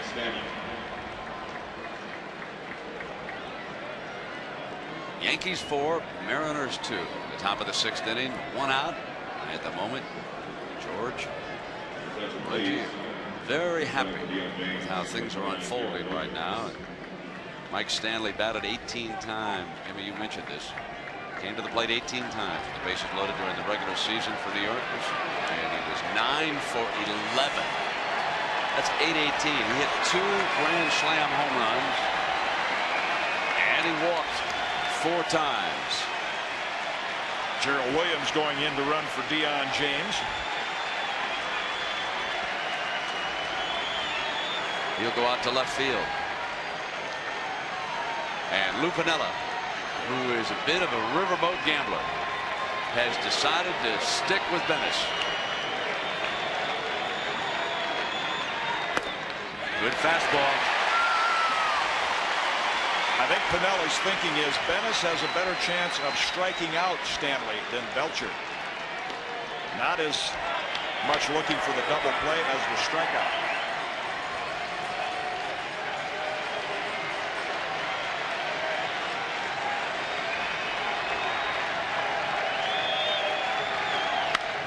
High in the air, drifting foul ground down the right field line and into the seats, away from Buhner, who was giving chase.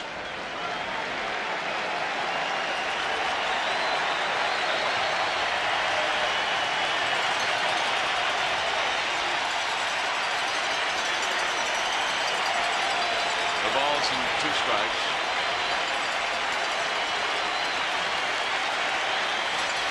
Sierra's the runner at third. Mattingly with his 2-run doubles at second. Gerald Williams, the pinch runner at first. 0-2 the count.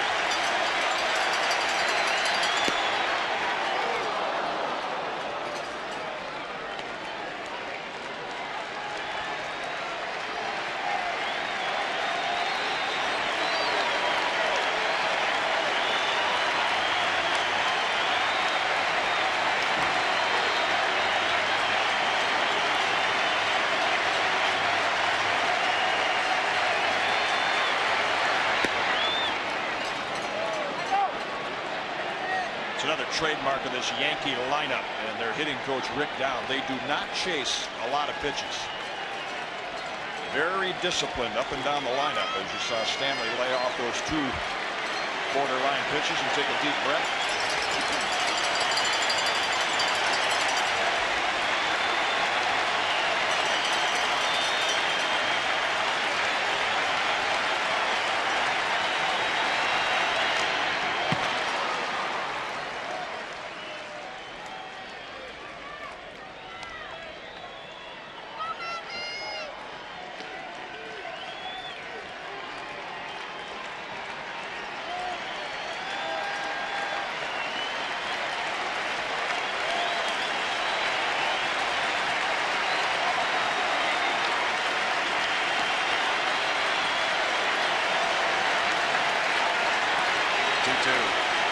Wilson sets the target.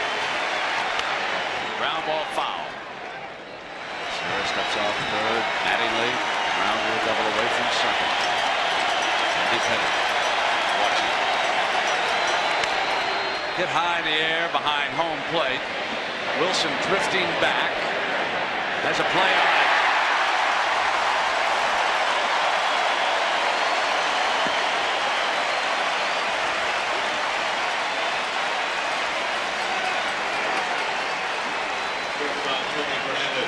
Huge as Bennis gets the fastball up. Borderline pitch. You can't afford to take that at 3-2 if you're Mike Stanley. Not a lot of room back there, but enough room for Dan Wilson. Big Mariner out. Fernandez.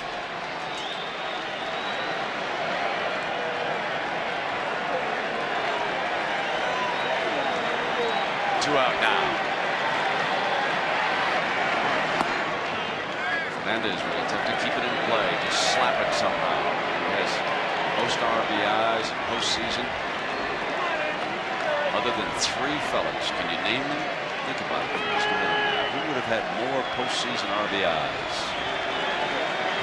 Yankee fans have got one, Bucky Dent.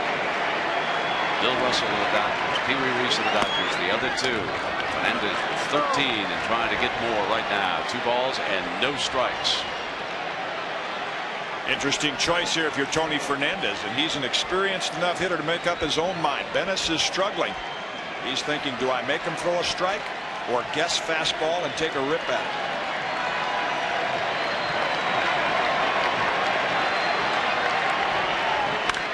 Hits it high toward the seats and out of play.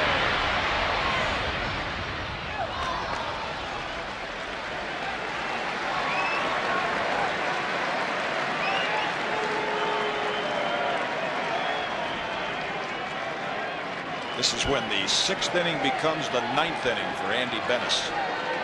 And out here, Mariners have a chance. A hit, David Cone would be tough to beat. 2 balls and 1 strike. Yankees with the bases loaded and a 2-run lead here at the top of the 6th inning. Low.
Welcome back to the Kingdome in Seattle. It's 4-2 the Yankees leading the Mariners right now with Jim Cott. I'm Brett Musburger. Jim, at the top of our broadcast, we talked about the heart of the matter. Yep. The heart of those 2 batting lineups. Right now the Yankees have the advantage. O'Neill and Mattingly, 2 RBIs apiece. So the heart of the Yankee order has done their job. And it's the heart right now for the Mariners. David Cone knows that. Key inning for him, just like it was for Bennis in the top of this inning. And Edgar Martinez leading off. 1 for 2. 7 RBIs yesterday. A 2-run lead here in the bottom of the 6th inning. Tino Martinez, who's up next with a pair of base hits off Cone so far. Good looking breaking ball. Saw that sign, Edgar. And like Reggie Jackson knows when he played in New York, that's what the Mariner fans, because there are 2 Martinez, chanted on the way out of the Kingdome last night.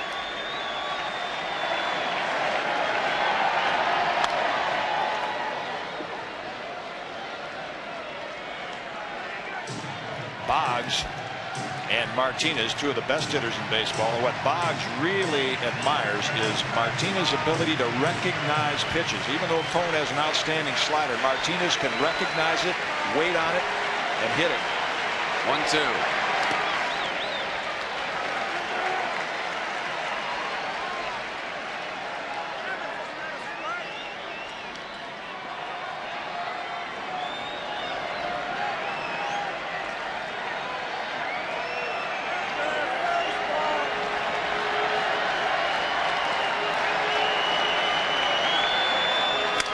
Hit hard down the line in left field. Edgar Martinez will take the turn and head for second. It's underneath the bench. Quickly, the umpire goes out and it ricocheted out. So it was still a play. Nevertheless, it's a double.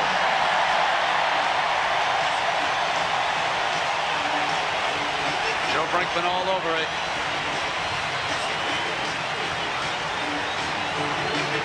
First baseman, Tino. Nobody has been able to figure out a way to get this guy out. There again is the breaking ball. He went down and got it. 11th hit in the series. Tops of anyone. There's that area you referred to, Brett. Brinkman made sure it did not go underneath the bench. And it did not, even though the outfielder was immediately putting up his hand, asking for it to be out of play, which is what a smart outfielder will do in any situation, trying to put the burden on the umpire. But Brinkman was all over. It didn't matter anyway, because Edgar Martinez wasn't going any further than second base. But Cone now must face his nemesis, Tino Martinez, with the Mariner on at second, and the crowd is about ready to wake up in Seattle. First pitch strike. Save a lot of pitching careers, won't it? And get a lot of hitters out. That's strike one.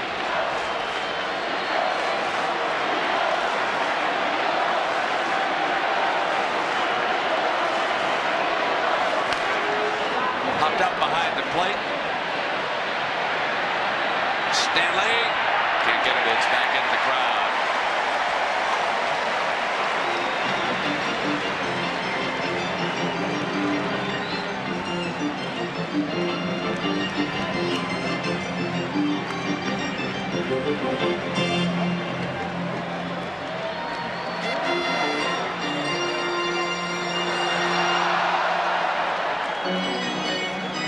More than any pitcher in the major leagues. He can average 7 2/3 innings.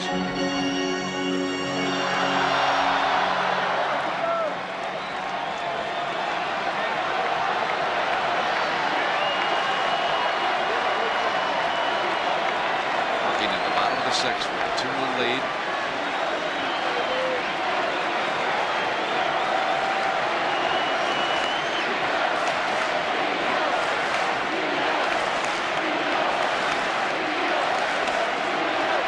Throw back, and it was to the left of the bag. Fernandez, even if he had beaten him, would not have had a chance to apply the tag. But Showalter hoping that all that practice and spring training and all the pickoff plays would pay off in this kind of a situation. What a blow that would be to the Mariners.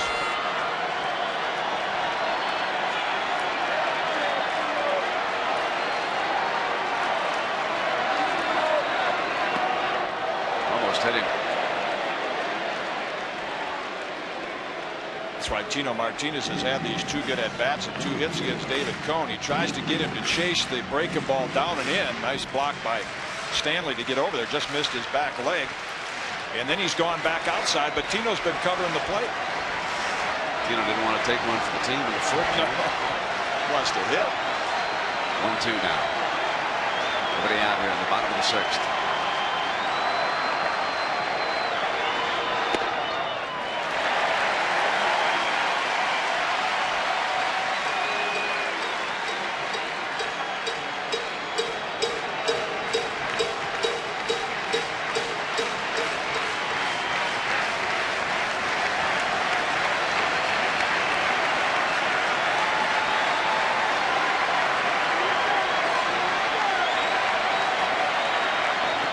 He helped him that time, and foul ball into the ground. Evans with the call immediately. That's going to bring Buck Showalter out of the dugout. Just to get an explanation, you mentioned, Brent, that Jim Evans has been in the center of a couple of controversial calls.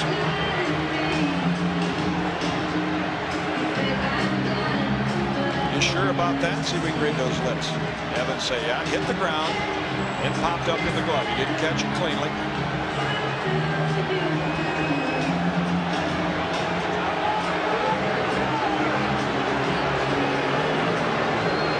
Got him on his feet.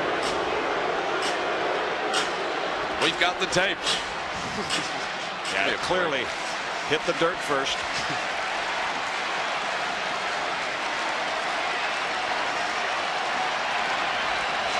2 balls, 2 strikes. Edgar Martinez away from second, and Tino asks for a little time. Not automatic when a hitter turns around and asks for time, but in most situations the umpire will give it to a hitter. 2-2 now. Cone looks in at Stanley.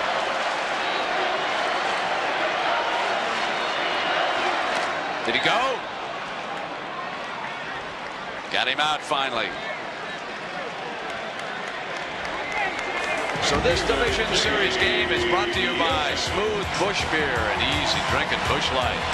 The employees of Trans World Airlines, we're up to something good. And Toyota and their full line of quality cars and trucks. Toyota, I love what you do for me.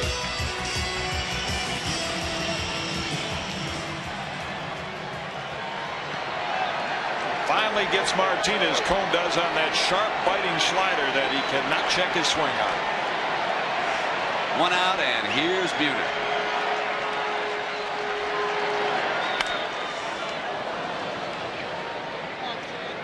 Boy, every hitter will tell you when they get back to the bench, each at bat you get one hittable pitch. Jay Buhner's walking around right now saying, I got mine and I fouled it straight back.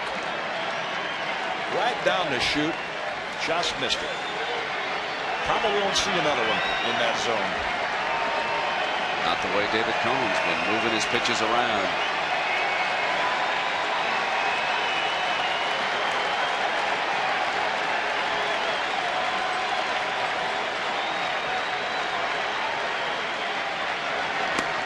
Rode it past him that time. Cone's pitch count well over 100. He doesn't care. He'll lay it all out there today, but if it comes down to a battle of bullpens, big plus for the Yankees. Only folks counting living back in Cleveland.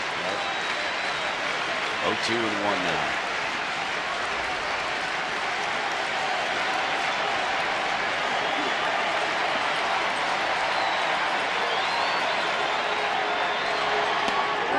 That was a good looking pitch, and he got it. He went too far.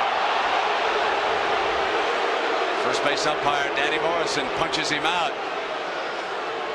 Check swings have been very important. Here is the definitive view, and as you can see, Morrison was all over it. What'd you think?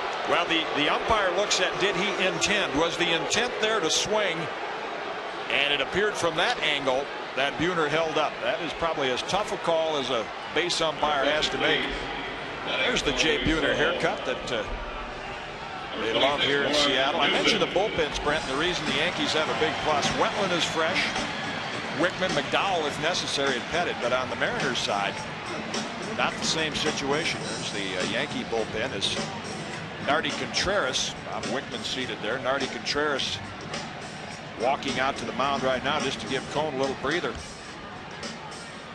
Norm Charlton, as Lou Piniella said, is pitching on fumes. They would only use Randy Johnson if they had the lead, and Jeff Nelson, with 4 great innings yesterday, really enabled the Mariners to win the game.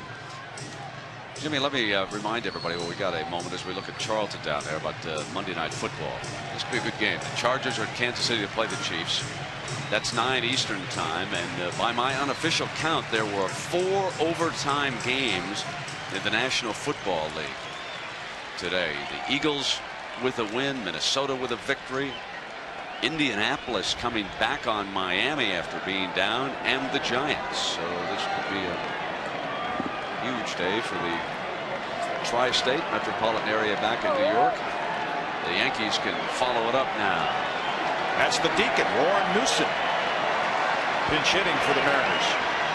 This has been an outstanding pinch hitting team this year. And Cone immediately jumps ahead of Warren. Newson with the White Sox in '93. He's got some postseason experience. Teammate of Jack McDowell.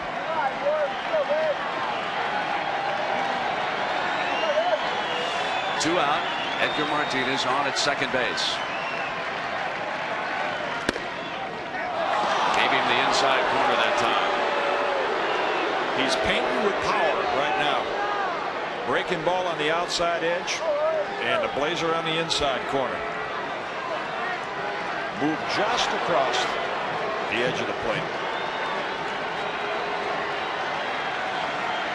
He has jumped ahead 0-2. Nice pickup by Stanley on the short high. Martinez holds at second.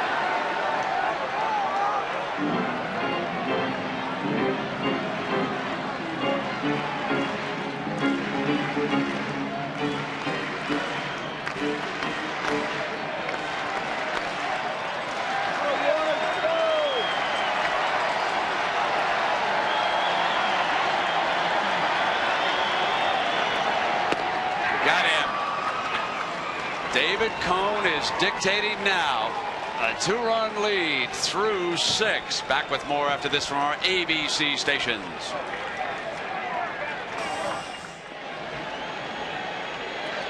Well, there's a summary of what we have had so far here with David Cone ahead by a pair of runs. Lauren O'Neill with home runs. Venice still in the game. And we have a Don Mattingly 2-run double. And you can see that the Mariners have been quiet considerably here with a change at shortstop. Soho was taken out for the pinch hitter, and a former Indian, Felix Fermain, has moved in at shortstop here for the Mariners. Mariner fans at the banners out welcome home Omar if the Mariners will play the Indians. Of course, Fermain was traded for the Gold Glove shortstop Omar Vizquel. This probably be a one-batter inning for Venice. All the lefties coming up. Charlton getting ready in the bullpen.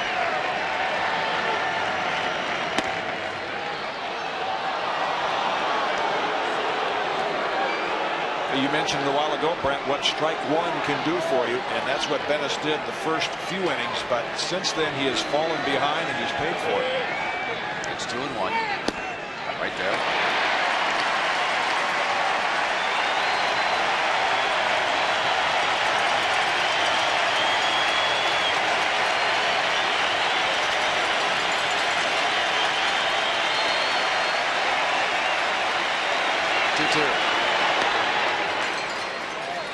This is a crowd which obviously is accustomed to cheering for Randy Johnson.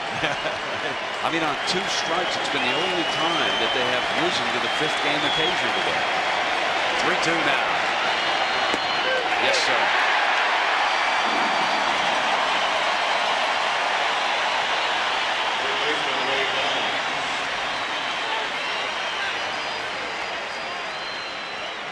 And ironic that they stand with 2 strikes, because that started in the late 70s when a Yankee would get 2 strikes on a hitter. Ron Guidry painted the outside corner with the fastball, and Pinella's going to stay with him.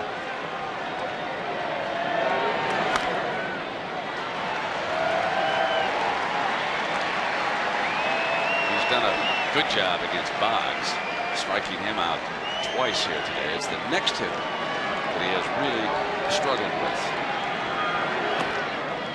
What's interesting about Boggs, you were talking about his bat control, everyone very well aware of how difficult he is to strike out. In fact, he struck out 3 times in a game only once in the last 5 years, and that was back in August of 1993. Down 1-1.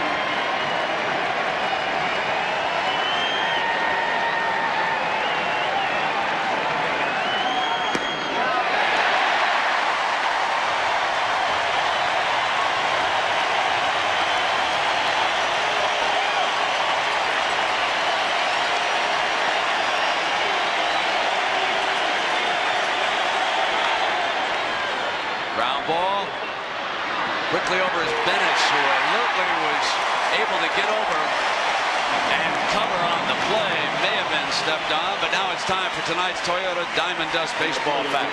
Yankee Stadium has hosted 100 postseason games. That's an all-time high. Which stadium now has hosted the 2nd most games during postseason play? I'm going to give you a hint. I think you need one on this, folks. John McGraw would have had the answer to this one. And we will give you the answer in the next inning. And now here comes the hitter who has set the table in this decisive game 5 with 2 walks. He has scored twice. Venice has gotten too fine with Bernie Williams. Big difference in the game. Yankees only have 4 hits. Cone has given up 7, but he hasn't walked anyone. It's been the walks that have hurt Andy Venice.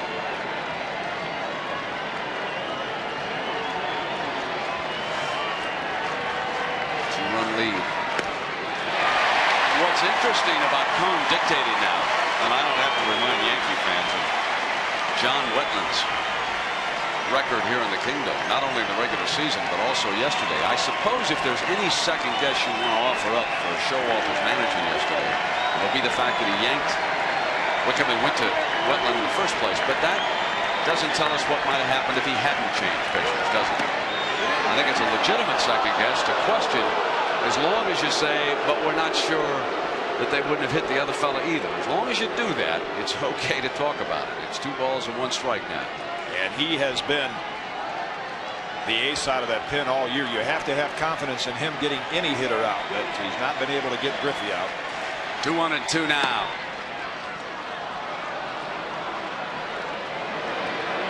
Well, we're a pitch away from having, for the 4th time, a confrontation between 2 Cincinnati teammates, Charlton and O'Neill. Patience has been a virtue for Bernie Williams of the Yankees. The 3rd time that he has walked. And that will be the end of the workday for Andy Bennis. Norm Charlton strolling in. We'll be right back.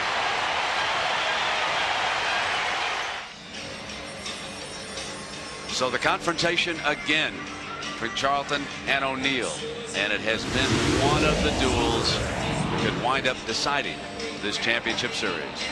Back in the stadium, the 15-inning classic, O'Neill rode one out. It was the only bad pitch that Charlton would make that night, and it denied the Mariners a win.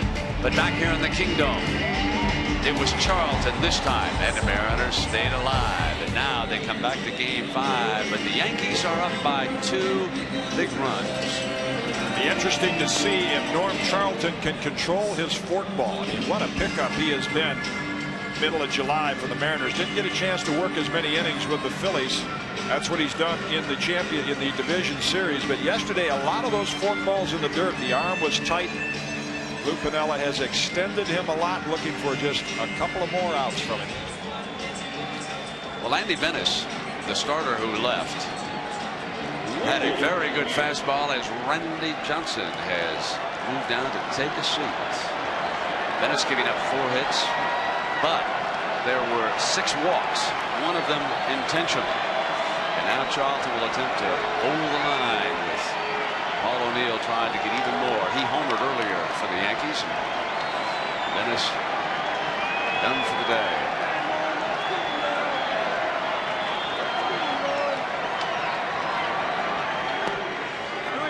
Very low, and those of you who were with us yesterday remember the problems that Wilson had behind the plate. One of them finally getting away, and for a brief moment the Yankees tied the game, as Charlton was obviously a tired pitcher yesterday. In the air to left field, Coleman camps under it. Charlton does his job, but the Yankees lead it.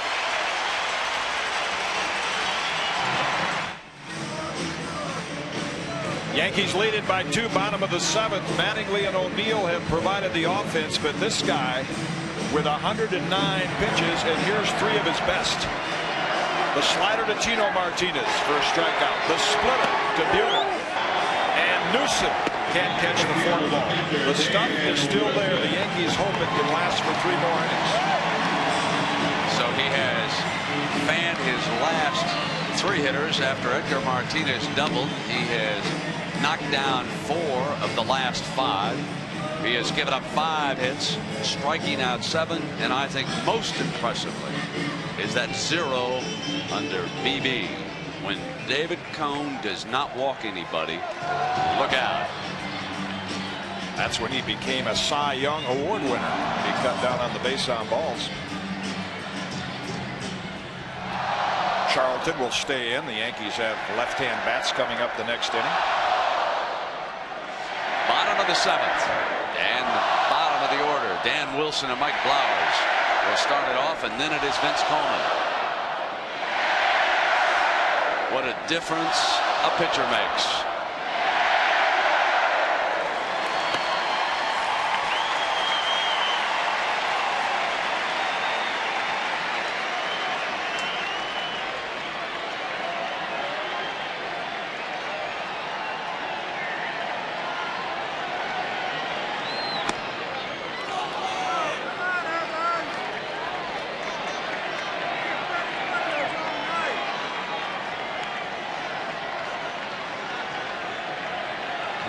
Simply keeping the Seattle throng at bay. You can go back to the beginning of when Abner invented this game, and there's two areas you try to pitch hitters: low and away, high and tight. And that's what Cohn's doing. They are simply nervous rather than noisy in Seattle now. It's a ball and 2 strikes. And the hired gun is dictating. Now let's give you the answer to the Toyota Diamond Dust question. Which stadium has hosted the second most games during postseason play? I knew you New Yorkers would get this. I knew once I gave you that huge tip. That's a trick one. That one is. You know how many baseball fans, young fans, right now? What's that? Where's the Polo Grounds? Where's that they play? They play baseball at the Polo Grounds. That's where the Giants once played before Walter O'Malley convinced Horace Stoney to go west. Young man, go west. And the face of baseball has never been quite the same since. And now Mike Blowers stepping in here.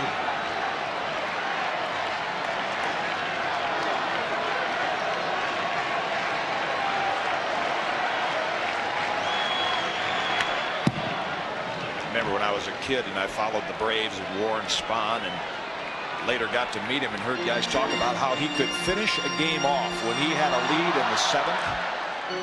And Buck Showalter will not go to the bullpen unless he absolutely has to. And you can see Cohn has almost kicked it into another gear. Another pitcher who I thought could finish was Bob Gibson. Yeah, I thought Gibson come to get you with a 1-run lead. It did not matter. It's the first sidearm hook we've seen him throw today. Feeling real confident when he tries that right here. The 5th game with the Yankees hoping to move on to Cleveland and open up on Tuesday night against the Indians, with the Braves and the Reds ready to go out in the National League. And how excited is the state of Ohio right now? The Buckeyes, one of the best in college football. Reds are in the oh mercy, it's a wealth of riches back in Ohio this weekend. But Buckeye fans, just a little warning, you don't have to be warned. You've got to go to Madison next week. It's never easy, is it, for the Buckeyes when they go to Madison. Here's a former football player, Vince Coleman, back with the training camp in the National Football League as a punter.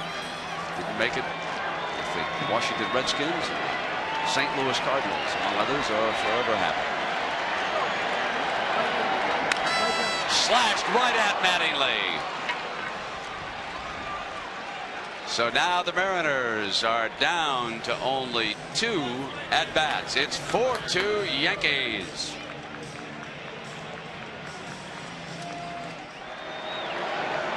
So the Yankees closing in on perhaps another trip. American League Championship Series in their first in a long, long time. It has been a drought for Yankee fans over this last decade. Judging from the crowds back in the Bronx for the first 2 games of this series, those folks are ready. Fouled away by Ruben Sierra, who came to the Yankees from Oakland and has absolutely embraced the Puerto Rican community. Trying to do some more damage here to Charlton.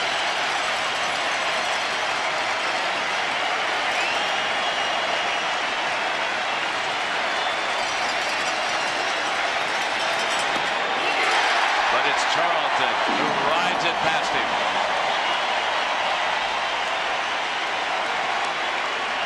First baseman Don Mattingly. Looks like some pretty good gas when you're pitching on fumes. He threw it right by Sierra.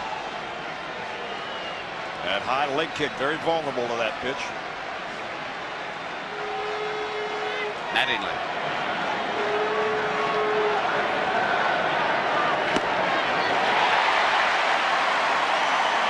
Two left-hand hitters have taken Charlton out of the yard this year. They're both Yankees, Mattingly and O'Neill.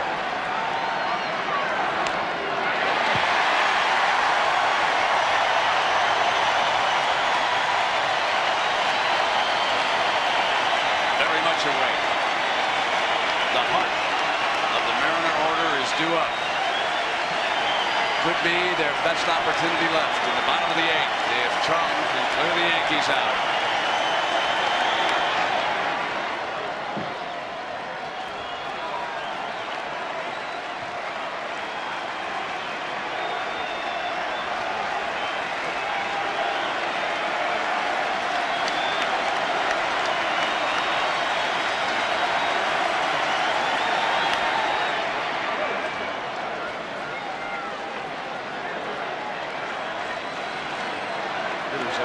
conversations with him in that batter's box. With the friend you've got is yourself. Stay back, keep the shoulder in.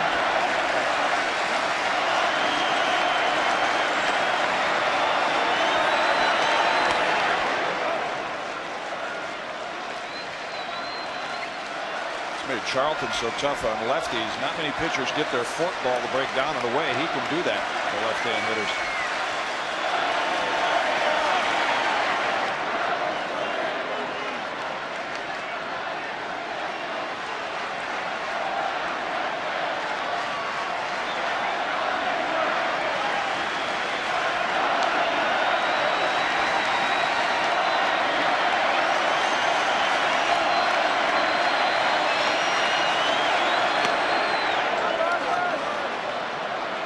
Which will it be?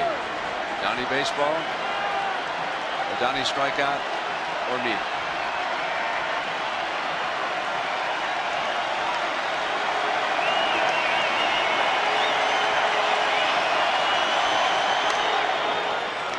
Into left, and Coleman.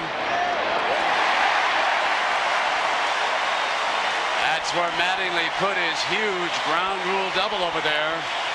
And the winner of this game will take on the Cleveland Indians in the American League Championship Series. And a reminder that the postseason heats up. We begin coverage of the American and National League Championship Series. We'll have regional coverage Tuesday at 8 Eastern, 5 Pacific, right here on ABC.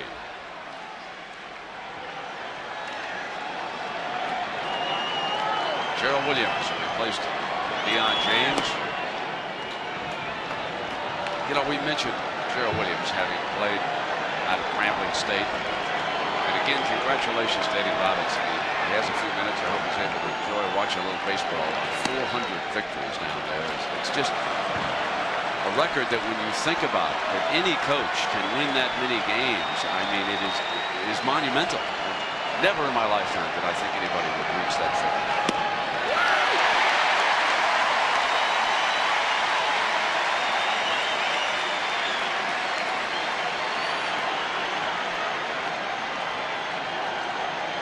2-1. Time was called.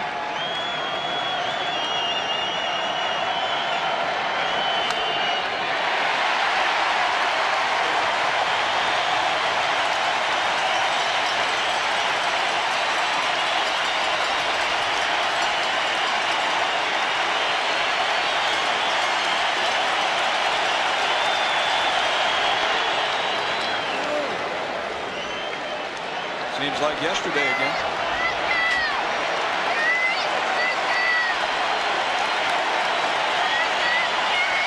It's full.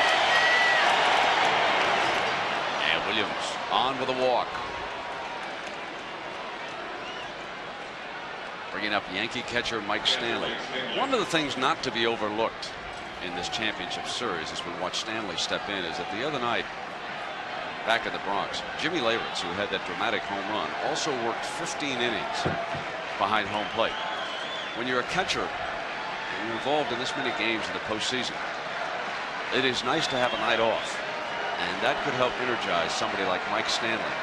When you've got a quality backup like Jimmy Leyritz, as Williams leads off first now.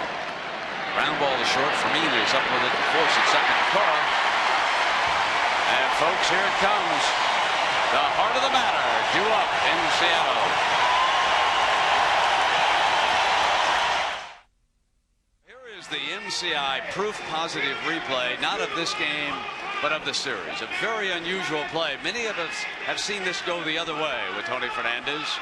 But with Edgar Martinez on at third, Fernandez saves a base hit. Nobody's on at first. Randy Velarde came toward him. He flipped the ball to him. Velarde froze Martinez and retired Mike Flowers. The MCI proof positive replay of this series. And there have been some moments to savor in this 5-game showdown. And here comes another one. Joey Cora with an unlikely home run against David Cone to lead it off. And then we'll move to Ken Griffey and Edgar Martinez with the big unit starting to get loose. If they score, and that is not unusual for the Mariners to do that in their last at bat. Boy, have they been something against the Yankees. They've beaten them 11 times. 5 in the last at bat.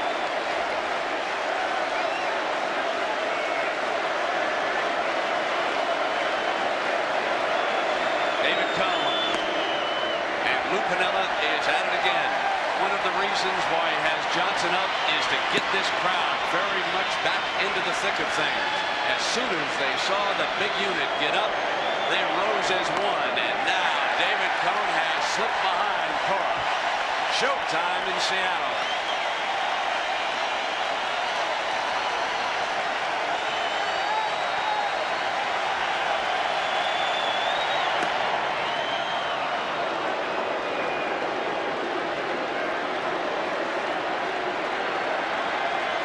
Must respect the drag bunt. It has to go through Mattingly's mind because of yesterday. Drill foul. It looked like Cora's got his mind on drag bunting today. He's going long ball.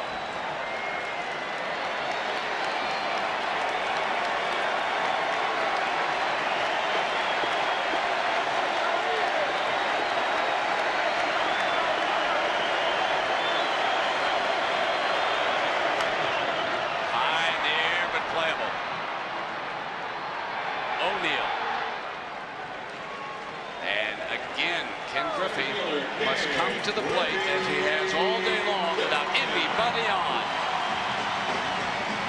That's what Cohn has done such a good job of. Cora took him out of the yard, but Coleman and Cora have hit the ball in the air in every at bat, and that's the key to getting them out.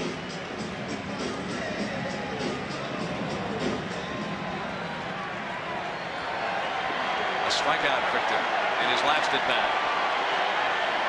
Cohn will break the concentration a little bit. Sweaty palm kind of day. Bobby Cuellar checking with his pitchers on the Mariner bench.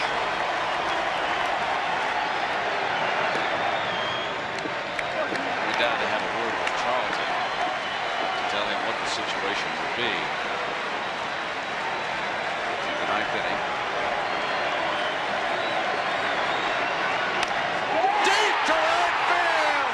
Oh, baby. Put it on the scoreboard. The kid has done it again.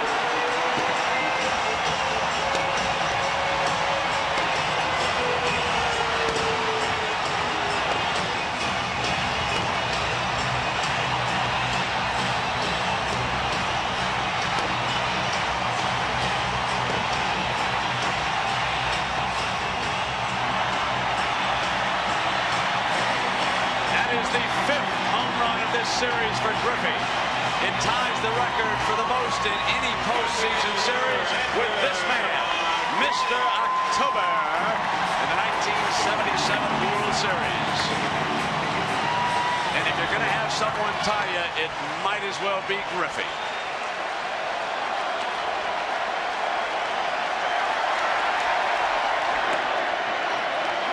Now Edgar Martinez stands in, suddenly representing the tying run. Cohn has given up 2 long balls, but the long ball won't beat you like the base-on balls. That's why the Yankees are in the lead. Ground ball up the middle. Fernandez over quickly. Snap throw, and he's got him. 2 out now, and Tino Martinez coming up.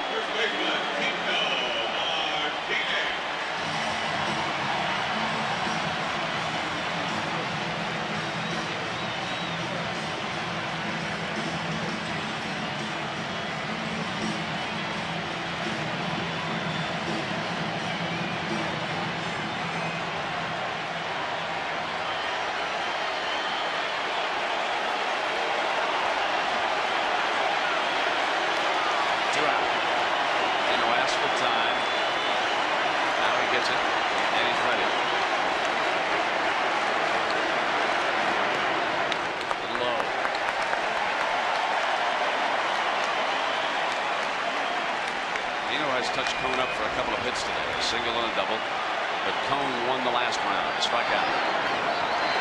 The next hitter, Jay Buhner, he has fanned twice and given a single to.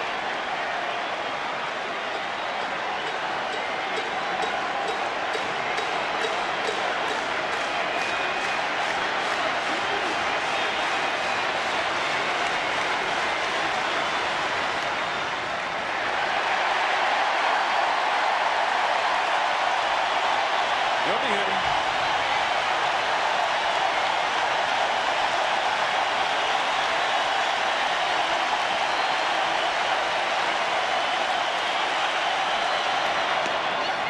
Run on the outside corner, not to his liking, as Cone kept the ball away from him. Didn't want him to pull anything on him, and now it's 3-1 and 2 out.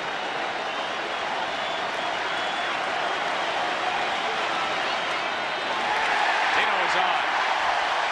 Now Jay Buhner steps up as the lead runner.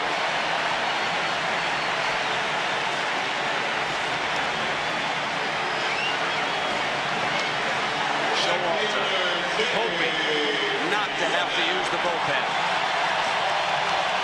Positioning Wade Boggs near the line, but the Yankees aren't as worried about that double down the line with Buhner. The grand slam he hit off Cone in an earlier series. This is when the 8th inning becomes the 9th for David Cone.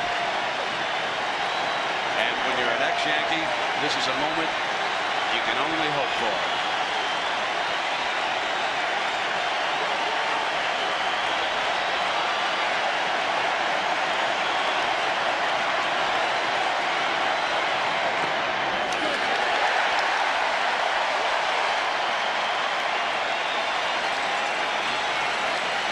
Remember that Fermin is due up next because Newsom pinch hit for Soho. And Rivera getting up now. He has been dynamite in this series so far. That's why this is like the last out of the game, because Piniella has no more long ball threats on the bench.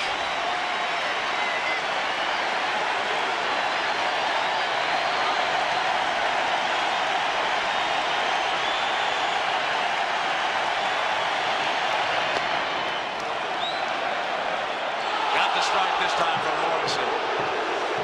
1-1 on the check swings here.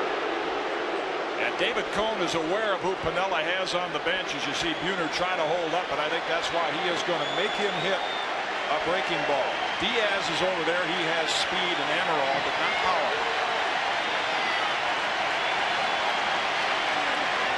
Two balls and one strike. Lash, base hit. And Tino Martinez will hold at second.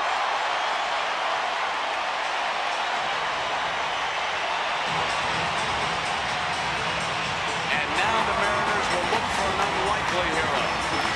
Probably be Doug Strange, another switch hitter off the bench. Left-hander. Like Diaz, he's going to go with Diaz, and Alex Diaz was the player that filled in so well for Ken Griffey Jr. when he was hurt. And that means that carrying a third shortstop will eventually pay off for Lou Piniella. Alex Rodriguez over there in the dugout figures to get an inning in the field here in the ninth. And Lee Hillier over there on the bench. And Alex Diaz, who was born in Brooklyn, New York, will come up. But there'll be a confrontation, or a conversation, I should say. First down on the mound. You know, athletes talk about how they look forward, and David Cone has addressed it. He said you want to be involved in these games, but you can't enjoy them till they're over. The same thing with Alex Diaz. Boy, you look forward to an opportunity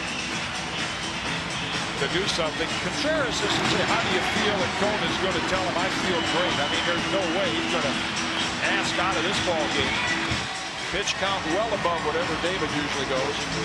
I think it has to be very revealing for Yankee fans to see Mariano Rivera up and throwing in this situation after the failure of Butler in the 8th inning yesterday.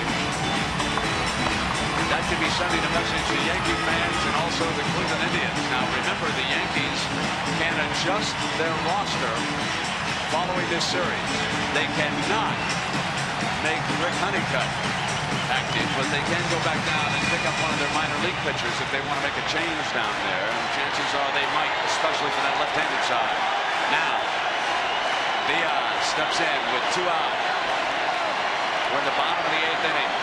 Tino Martinez with the time run on at second. Jay Buhner over at first base, and here's Diaz. Out of the strike zone.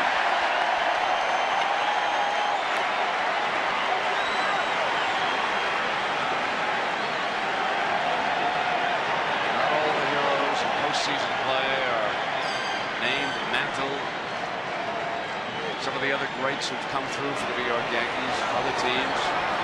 Never know how like the fellow might pop up. Lou Piniella here with time called. Is he looking for a? He's going to look for somebody to run. Looking up and down his bench. He can't find anybody. Where is? I need somebody with some speed. Where's Alex Rodriguez? Well, he's got Rich Amaral. Where is Rodriguez? Where is the youngster? Come on. Probably catching his breath in the clubhouse. Get him out there and let him run. Went in to get his running shoes out. Also to find his glove. Then he down home. Said, hey, Mom, make sure you watch. I'm about to appear in a big moment. So here he is, #1 draft choice out of the Miami area. This is the shortstop of the future. Pencil him in that lineup. Next year in April, the Mariners are going to take a look at him. And now he'll carry their tying run in '95 with Alex Diaz, who filled in for Ken Griffey Jr. following that injury. Griffey missing about half a season. Rodriguez away from second.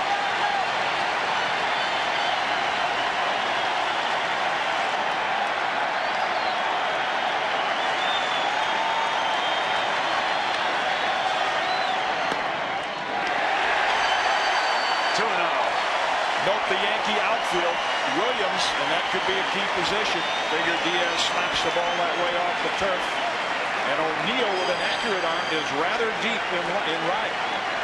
Not much chance for him to throw him out from that position.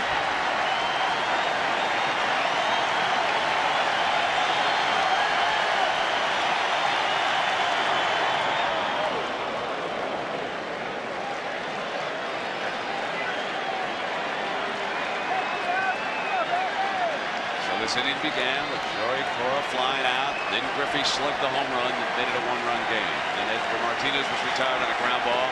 Back-to-back singles by Tino, Buhner, and the pinch hitter Diaz. Griffey watching from the Mariner bench. And it is 3-1 to Diaz.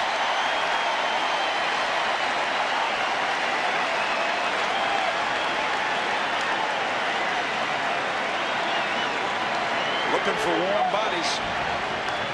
Dan Wilson is listed as the next hitter.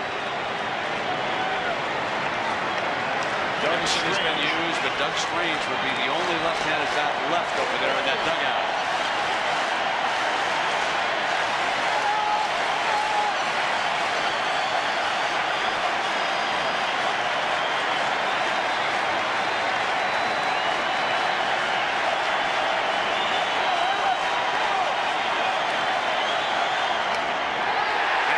Are loaded. That's the first walk of the game for David Cone.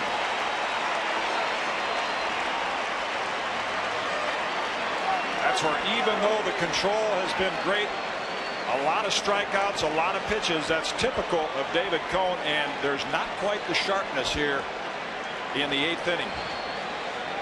And now the pinch hitter. As again, Piniella goes for the left-handed hitter, and it'll be Doug Strange. You can see that breaking ball, and it hung high. That's about the first one that's done that. Not much snap left in it.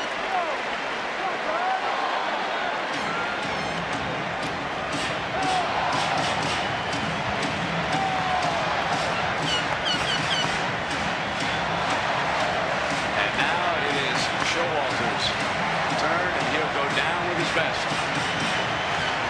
Hit a pinch hit home run off Jeff Russell to win a game against the Rangers in September. That's a lot. And Strange steps in on him.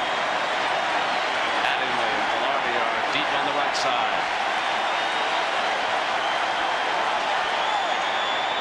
Yes, he went too far.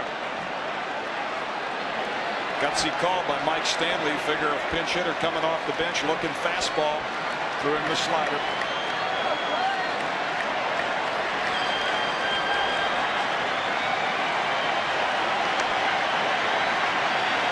Rodriguez at third base.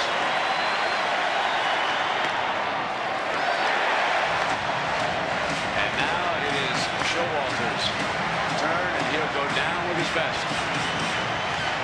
Hit a pinch hit home run off Jeff Russell to win a game against the Rangers in September. That's a lot. And Strange steps in on him. Adding the Velarde yard deep on the right side.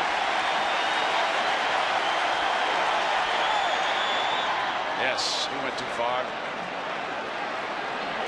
Gutsy call by Mike Stanley. Figure of pinch hitter coming off the bench, looking fastball.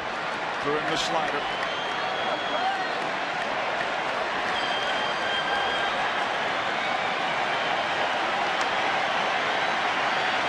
Rodriguez at third base.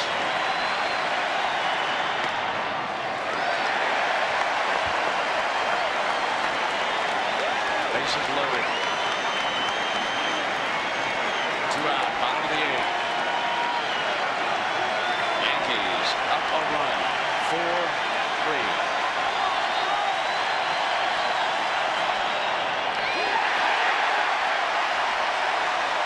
A tiring Cone trying to hang on.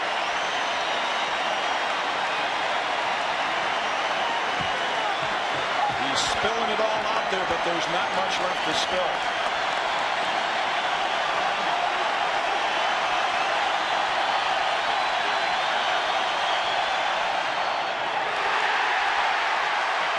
Three balls and 1 strike. If you're Doug Strange, you have to have the discipline to be able to say, if it's there, I'm going to swing at it, but it's not an automatic take. Fernandez in for a word.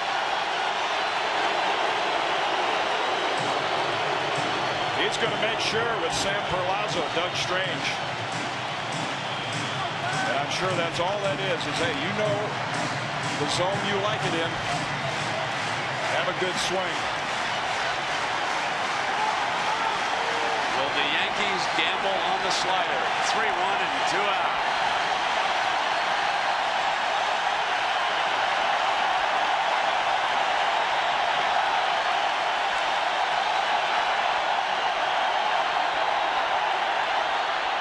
Right there, right down the middle. And Strange was taking.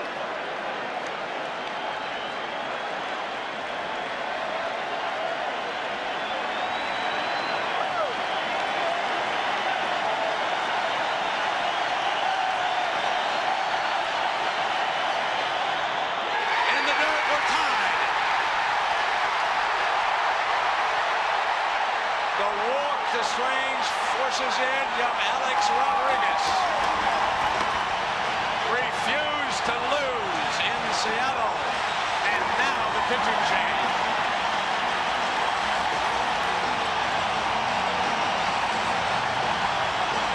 And they gambled with the split finger 3-2-2 out. Wow. And not close enough for Strange to offer at it.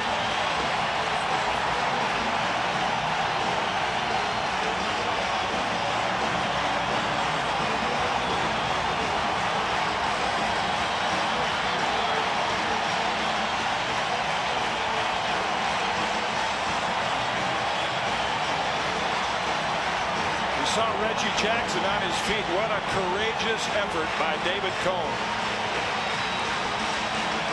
And what a moment for Mariano Rivera.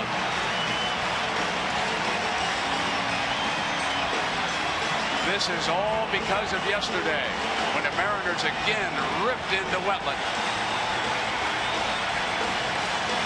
Buck Showalter trying to hold Wetland off for the 9th inning, hoping to get just an out of Rivera.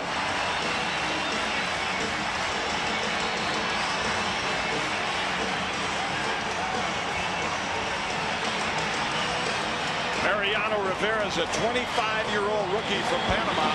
And now the big unit gets serious.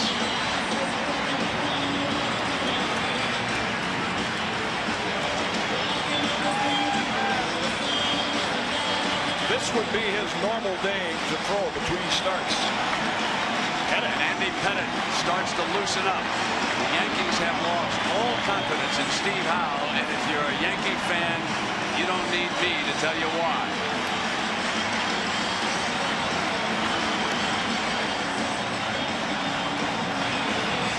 Showalter gambling, and it has been an impressive Rivera so far in 2 appearances. You can see what he's done with 7 Ks. Good line fastball. And all he's hoping for now is just to be able to throw some strikes. And how fitting he has to face a former Yankee, Mike Flowers.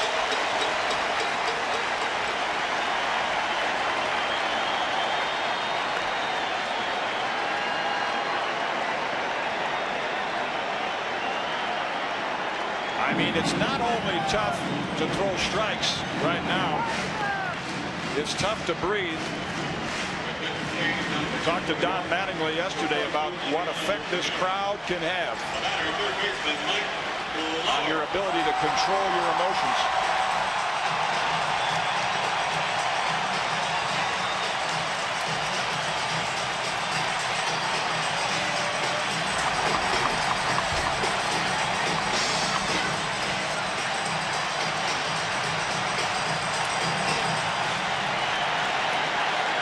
Tied at 4. Mike Flowers against 23-year-old Rivera.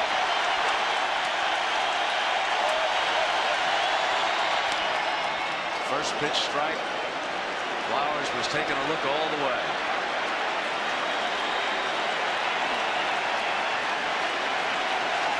He has shown some first-class heat so far in this series. Do the job here, and the Indians are going to be seeing Rivera in the next stop.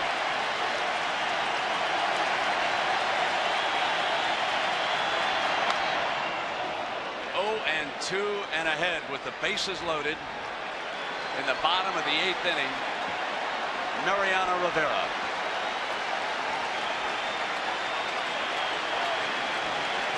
Jack McDowell watching. He's available if they need him.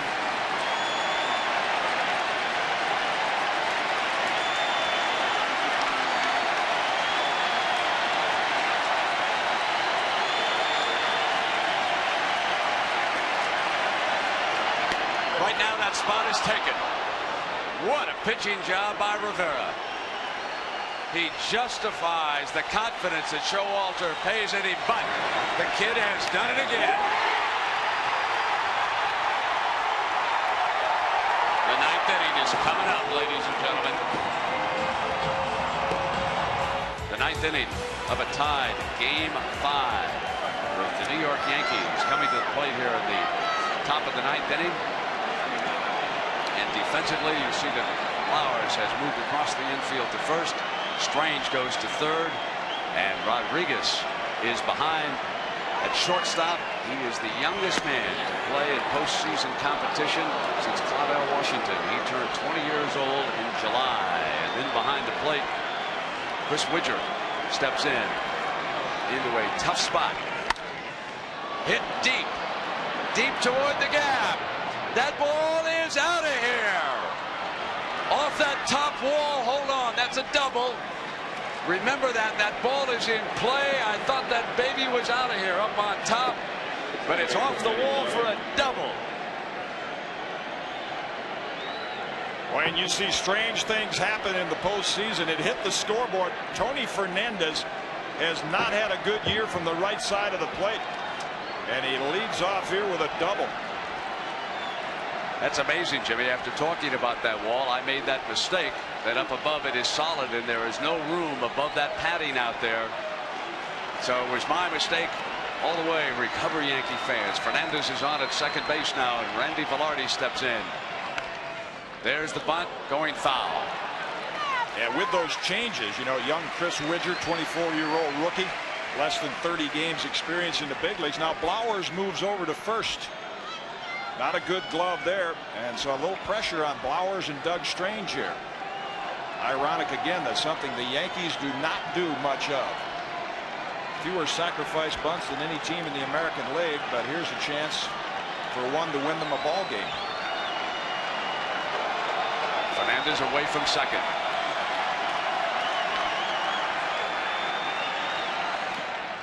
Good stop. He did a great job coming in the other night when they brought this youngster in behind the plate. Chris Widger replacing Wilson.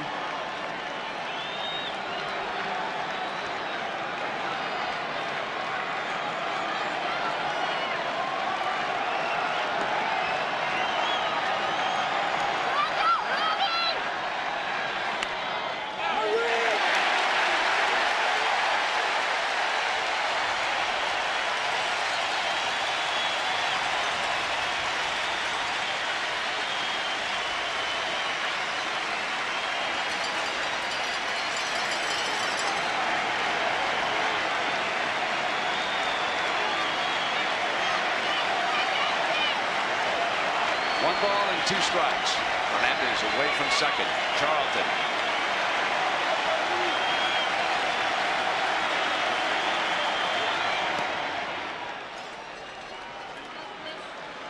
A lot of pressure on young Chris Widger trying to catch that forkball. Unbelievable. He was back there in that 15-inning game.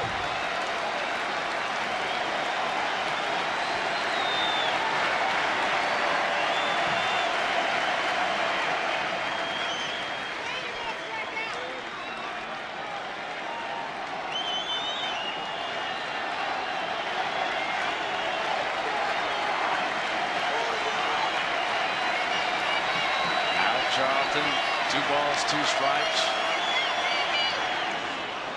And Fernandez will have to hurry back.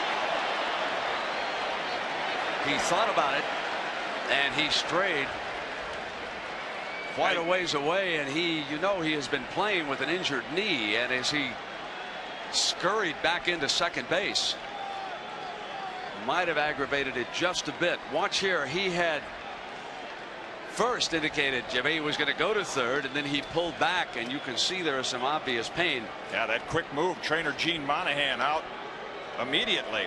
Tony caught halfway in between where he thought he might be able to advance, and that quick change of direction is what twisted that knee.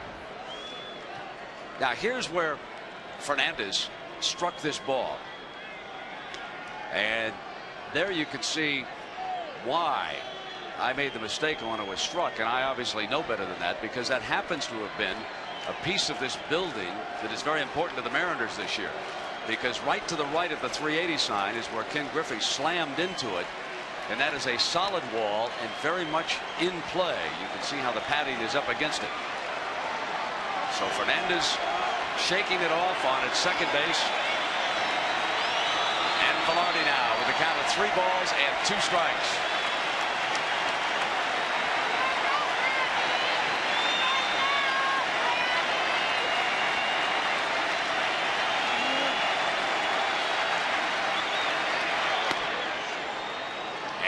Now the Yankees with the first 2 runners on against a struggling Norm Charlton. Here comes Lou. Like Cone, Charlton out of gas, and even though Randy Johnson, the premier strikeout pitcher, it is a little different mentality coming in as a reliever. Sometimes those starters, they want a little time to get into the game. Johnson will not have that luxury. He's got to throw instant strikes. Where's Piniella discussing right now with Charlton? No, he's had enough. Here comes the big fight. Now pitching for Seattle, number 51, Randy Johnson.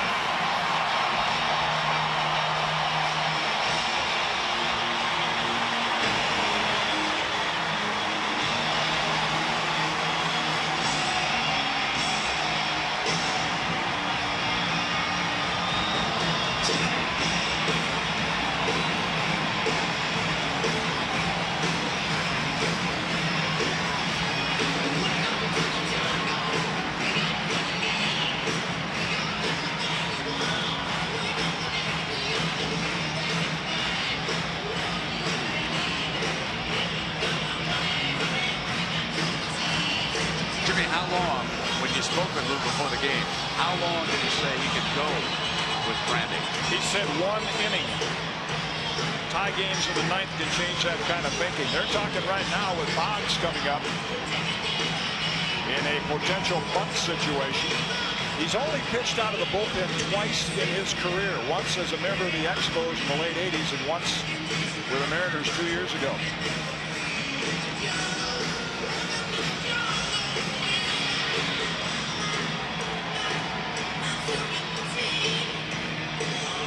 Again, the advantage for the Yankees in this situation, facing a guy like Johnson, 6'10", if you get the bunt down, it's going to be pretty tough for Johnson to get off the mound and field it.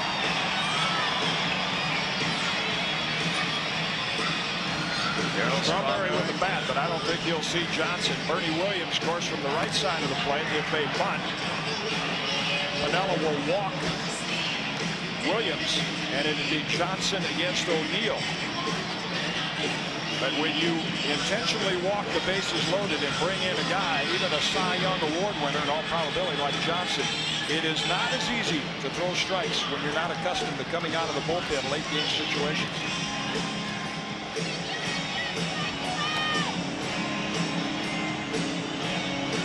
You tend to overthrow the ball a little. See how Johnson reacts to it. If you're wondering about Boggs and the sacrifice bunt, he has 3 since joining the Yankees, 2 in '94 and 1 in '93.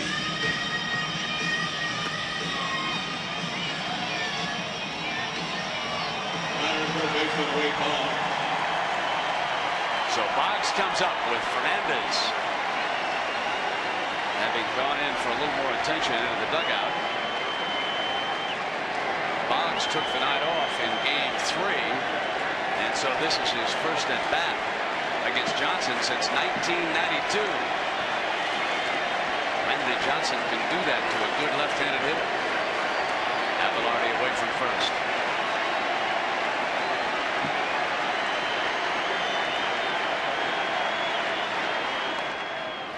Got the bat, didn't it? Big break for the Mariners. There's an example. That pitch well out of the strike zone.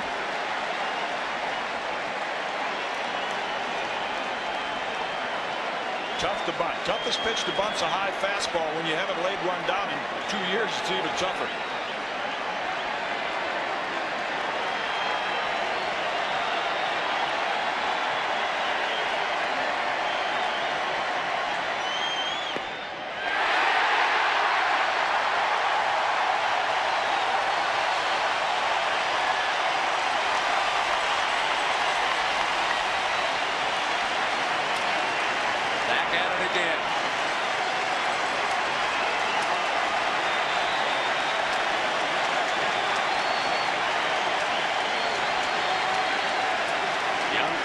Going through the signs with Johnson, and now Randy will step off. Remember, normally it is Dan Wilson back there.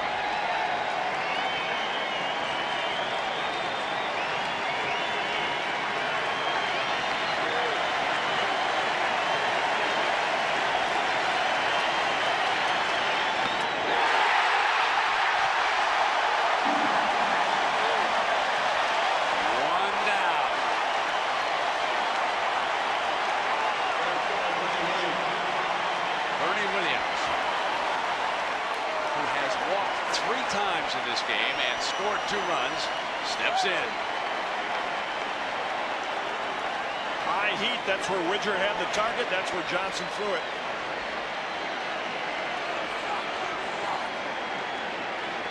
Got his game face on in a hurry.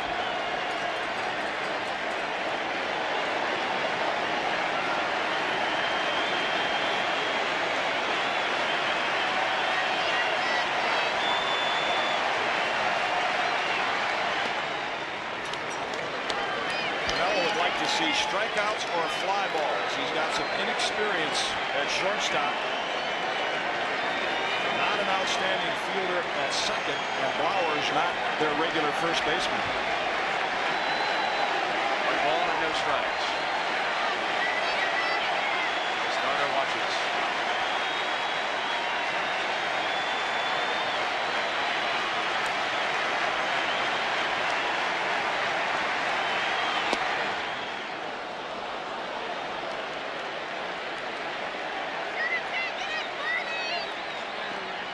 Williams, for fans that have not seen him all year, a much better hitter and more power as a right-handed hitter.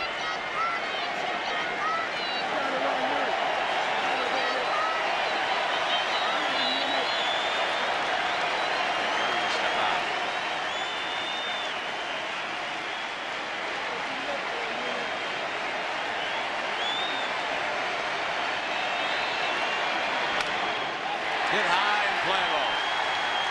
Cora calls everybody away on the infield fly rule.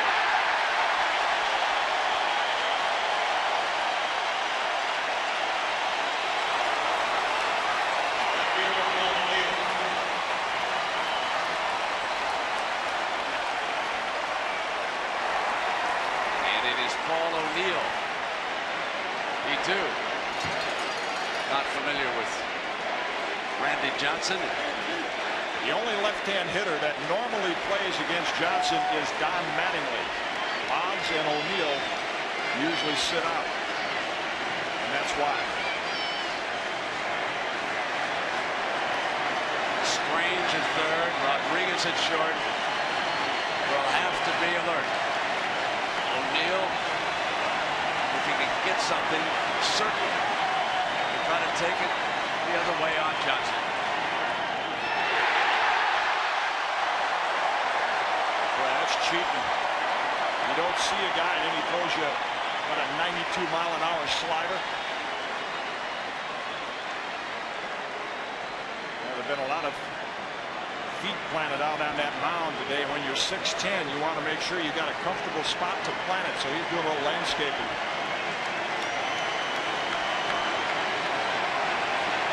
Hernandez looks in from second.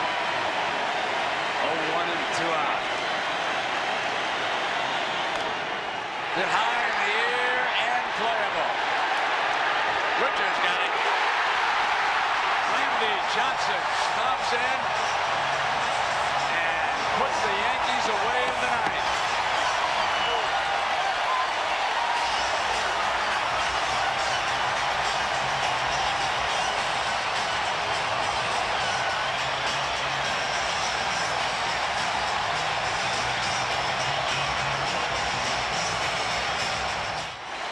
The bottom of the ninth of Game 5. The winner will take on Cleveland. If the Mariners prevail, the Indians jet to the Northwest. But if the Yankees come through, they would have to do it in extra innings now.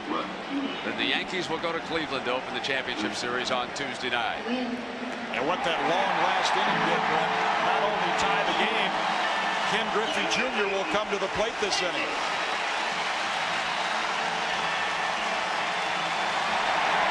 11 wins this year, 5 of them in their last at bat, 1 a Griffey home run. The Mariners have come from behind a total of 45 times this season.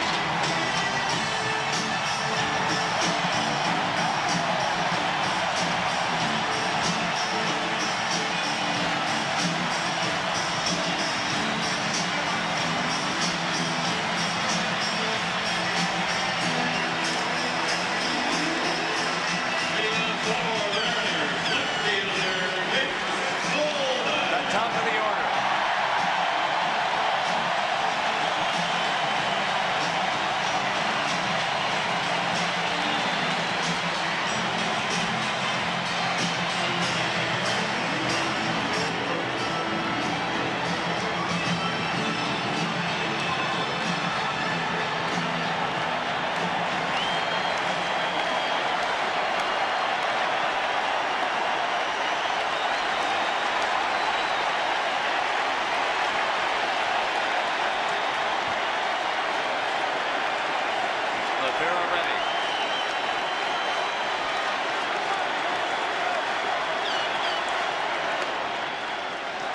Just firing strikes. He has ever since this series began.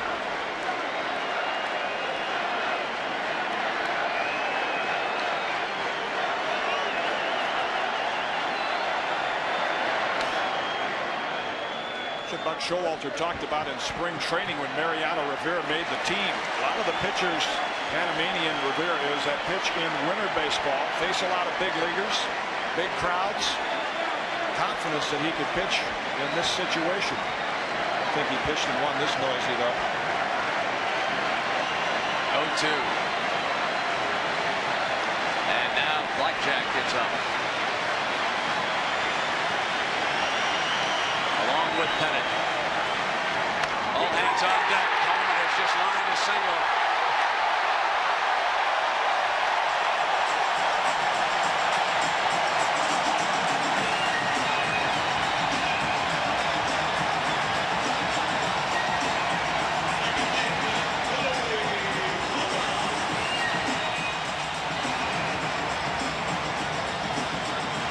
Time for secrets, and it'll be no secret here. Cora will be bunting. We saw Pettit warming up in the bullpen. You mentioned, Brent, confidence in John Wetland's shot after Griffey has hit 3 home runs off him this year.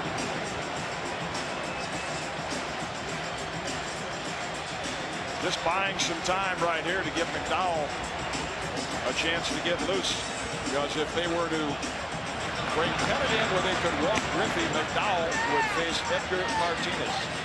Jimmy Cora had 13 sacrifice bunts during the season, and that's the second most in the American League. But it would only be fitting in a game like this. It was the Yankees' inability to get the bunt down and get the men over, something they don't do very often or very well. The Mariners will try to win the game doing something they do well, sacrifice bunt. And aren't the Cleveland Indians enjoying this? They'd like to see another 9 innings. Has come into the game. He has appeared here. We've had a little bit of everything in this divisional playoff between the Yankees and the Mariners, and not done yet. The 23-year-old looks in. Cora's up now. Coleman with all that speed on at first.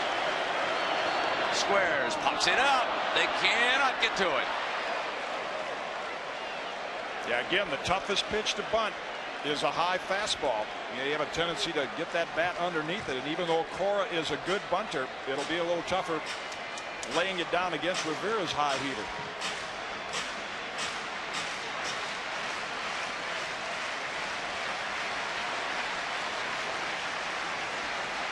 And Ken Griffey waits.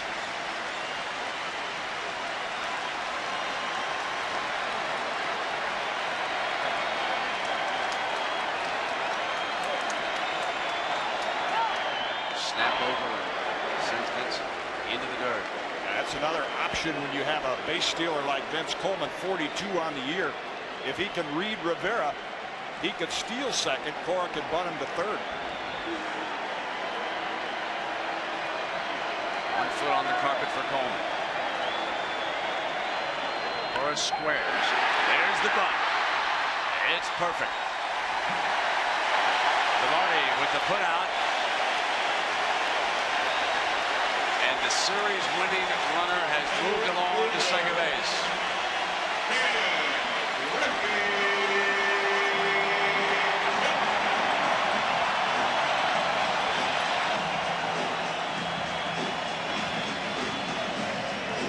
It's Junior, a chance to win it. Now ordinarily you would say, well, wait a minute, you got first base open. Would you give him a chance to even swing the bat? Well, perhaps he would walk, but you've got to also think about who's next over there, and that happens to be Edgar Martinez. So what a great really protect each other in this lineup. So Edgar will be coming on.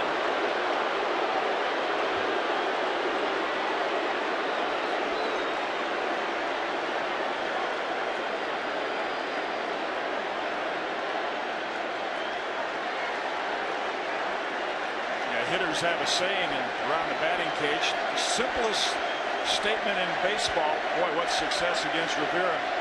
Bunt him over, get him in. That's all the Mariners are trying to do.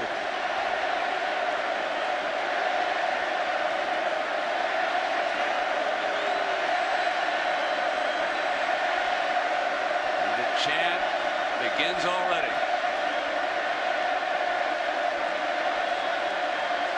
Yesterday, Edgar Martinez with the Mariners down 5.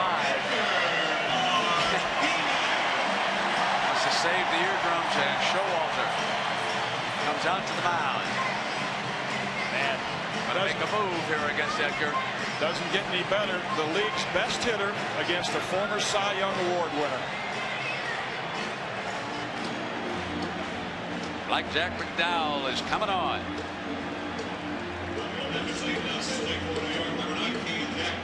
And then, of course, later, with the bases loaded in the 8th inning, Martinez again stepped up, and this time hit a slam.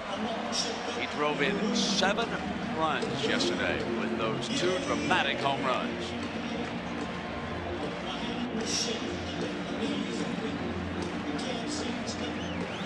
Checking with Buck Showalter. Want to make sure they have the signs right with Fernandez and Velarde. And be aware of Coleman's ability to steal third. And a challenge to Mike Stanley is to block that McDowell forkball. Oftentimes, again, talked about with Randy Johnson, you're used to being a starter. You come in fresh out of the bullpen, not apt to have good command of that splitter.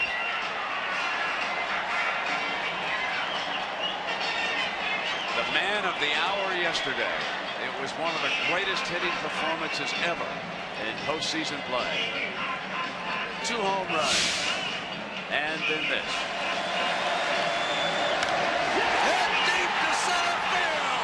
Back. Put it on the scoreboard. A grand slam for Edgar Martinez.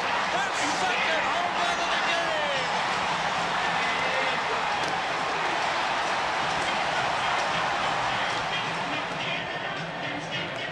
Well, let's see, 50% in 2 days, not bad for me, Jimmy. Wow. I mean, baseball's not all the way back. It's going to take a long time, but games like this will sure speed up the process. Yeah, it is a baseball town. It's become one in September of '95 and October. Alone with his thoughts right now, McDowell,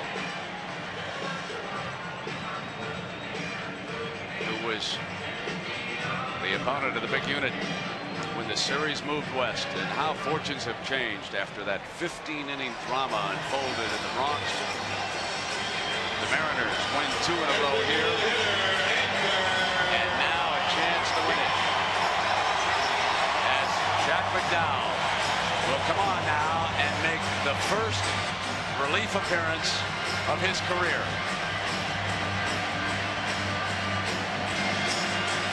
You don't often pitch around the guy with third base open, but if you check who's on deck, you might not give Edgar Martinez too much to hit. Take a chance with a rookie.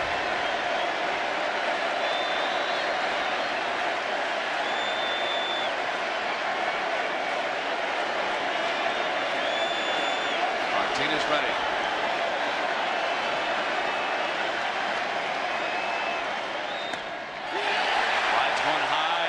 Back in the count. That would be the question mark with McDowell. Missed 15 days, a couple of starts with a strained muscle under the scapula. Started a game, said his shoulder or back is all right, but his control has not been as sharp since the injury. Most of us who enjoy lip reading were denied that pleasure by Blackjack that time, and now he'll go back to work. A ball and no strikes here on Edgar Martinez.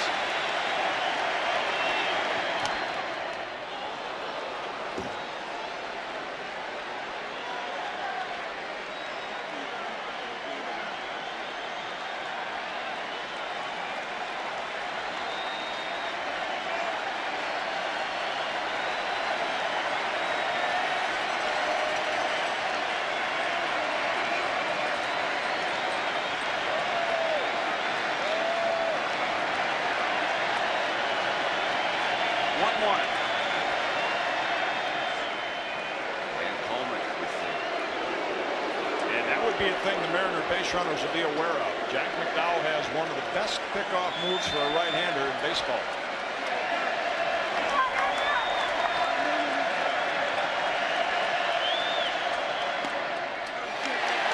It's 2 balls and a strike.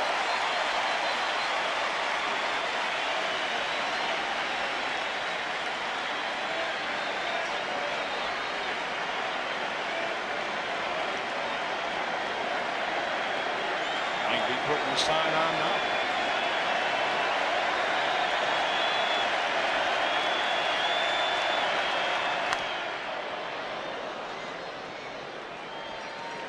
Reached for that pitch.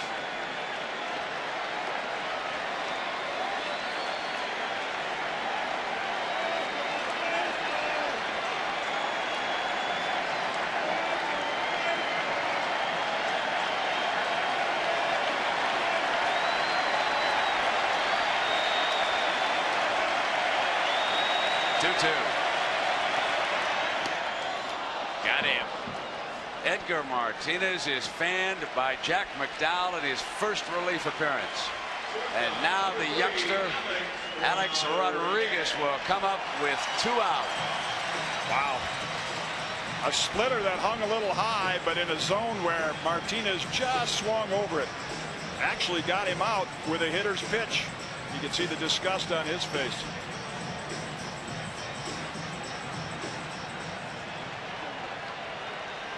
Alex Rodriguez due to take over in 96. Could be the cover boy in 95.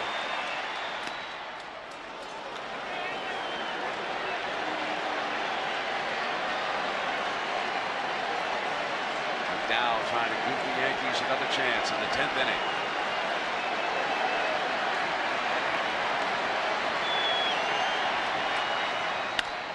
Ground ball is short. Fernandez up with it to Velarde, and they forced him, and we'll go to the 10th inning.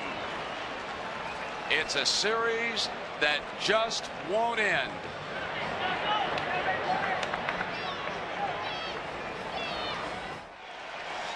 It really has been a wonderful series, and all of us will take away some great memories from this.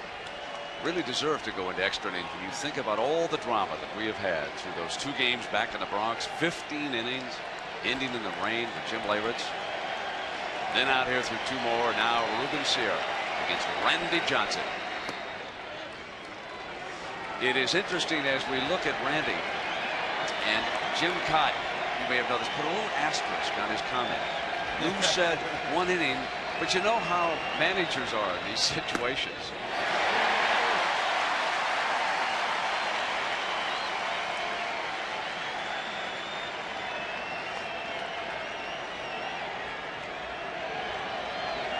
Ball on the strike.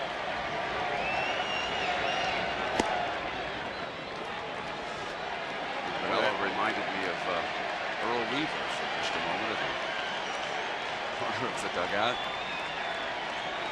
Full pack.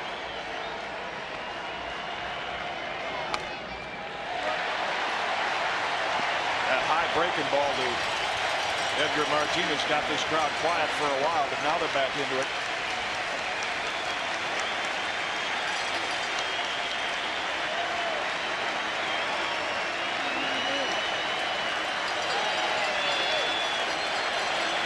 Two balls and 2 strikes, and Sierra's ready. Drifting over toward the third base seats.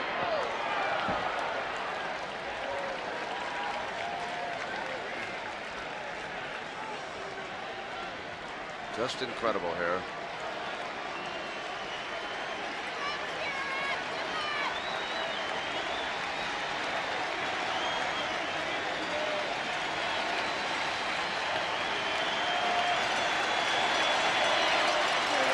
Two.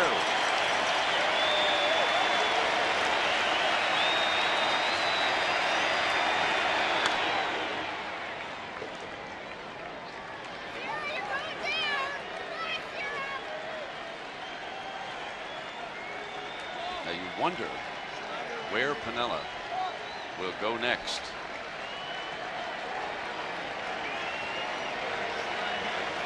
He's lost confidence in Ayala.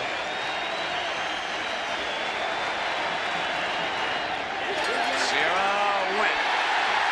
He is punched out by Morrison. Butterfield argues, and Sierra not happy. And Showalter will save his designated hitter. Yeah, he wants to keep him in the ball game.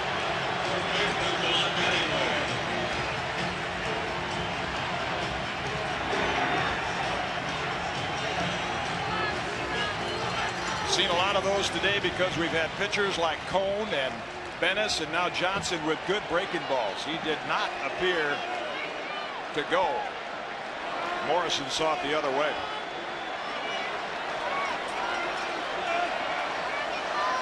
And here's Matt Inlet, who prior to Friday night had enjoyed pretty good success against Johnson, but not that evening.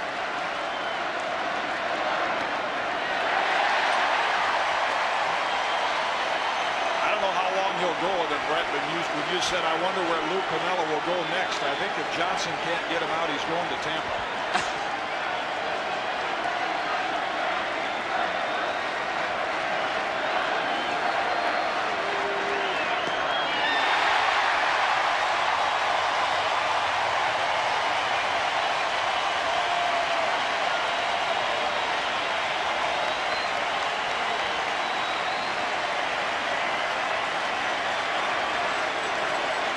Two. One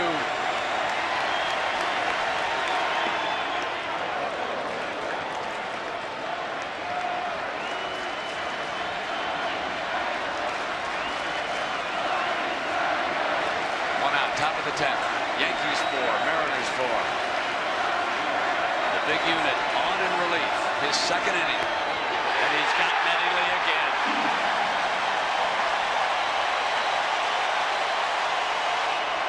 6 hitters, 3 strikeouts.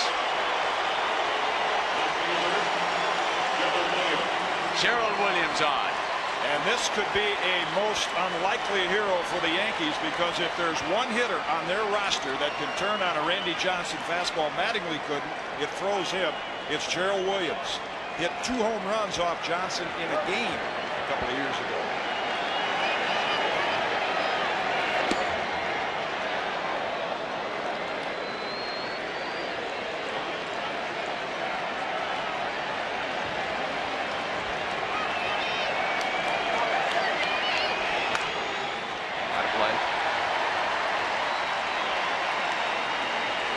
Strike with 2 out.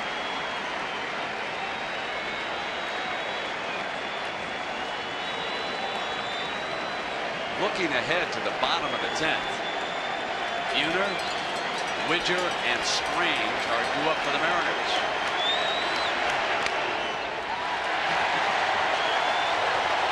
It's not the most potent part of that lineup, and you've got to wonder if Piniella will ask Johnson, or vice versa, for a 3rd inning if the Mariners can't score in the bottom half. You might plead with him. It's 1-2. Got him. Struck out the side in the top of the 10th. Seattle's next, and we'll be back after this from our ABC stations. Johnson on 2 days rest.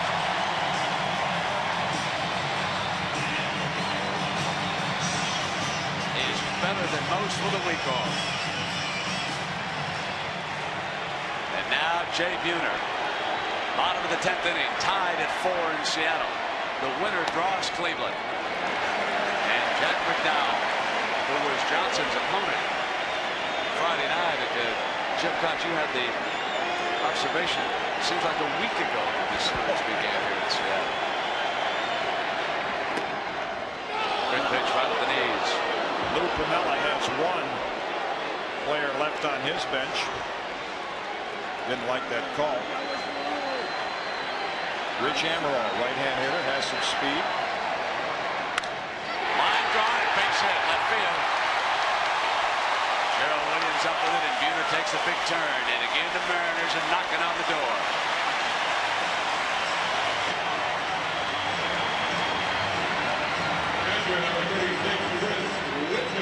Now Chris Widger.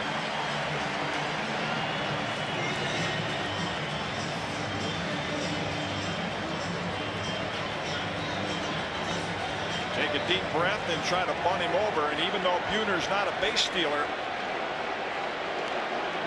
Sam Mejia's first base coach reminded him McDowell has a quick move to first.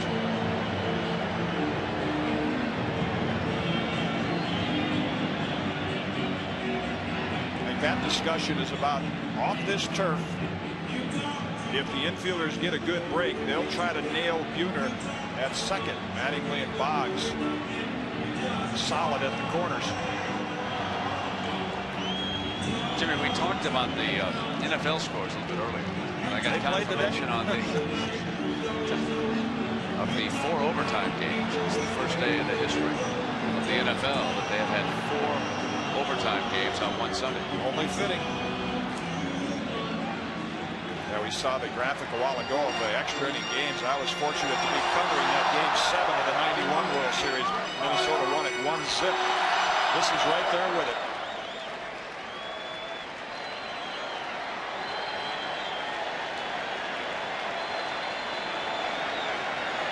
So Chris Widger took part in one classic earlier, and McDowell snaps the throw over with Buhner on at first. See, with that good pickoff move, Buhner's not able to get a good lead, so they might try to throw him out at second on a bunt.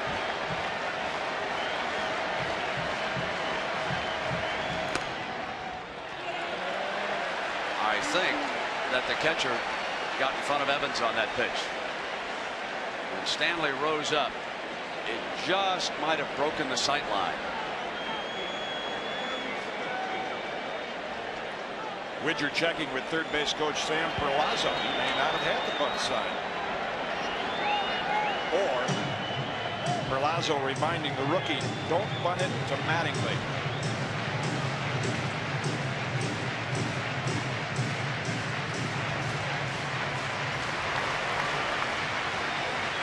One ball and no strikes.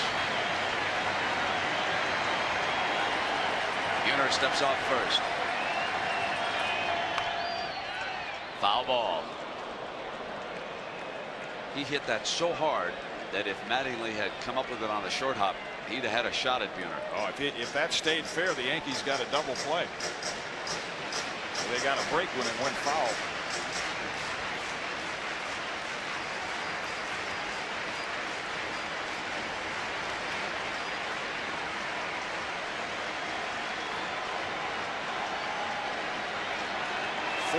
Bottom of the 10th.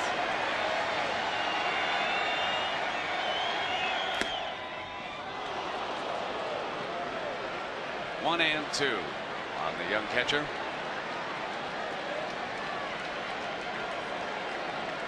Looking for a sign with 2 strikes. There's only 1. Made some contact and advanced the runner.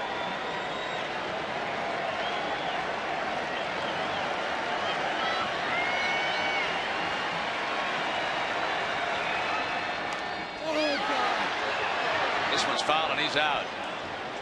I believe he even went after a bad pitch that time. Yeah, it's a big gamble by Lou Piniella. I think the one thing he wanted to stay out of was the double play, so he went ahead and gambled on the sacrifice bunt. Third baseman, Doug Strange. The breaking ball, and what that does by staying out of the double play, if Strange does, is it also would get Mike Blowers to the plate.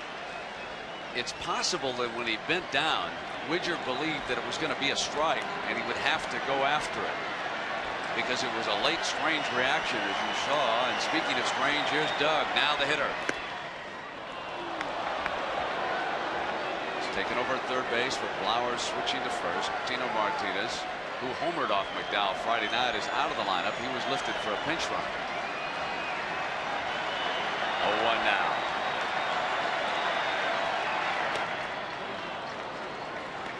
Well, you talk about taking your game to another level. When you look at Jack McDowell's eyes, started Friday night, as you mentioned, coming off that strained muscle in the back. A little determination there.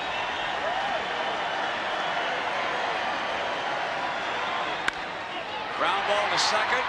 Maloney fires to Fernandez. A quick relay, not in time.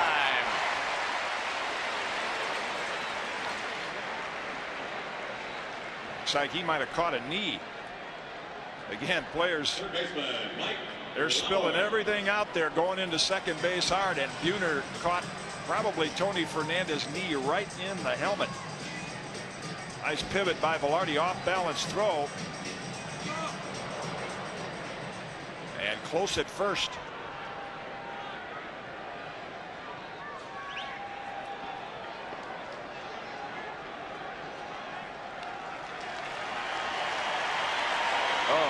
in the face.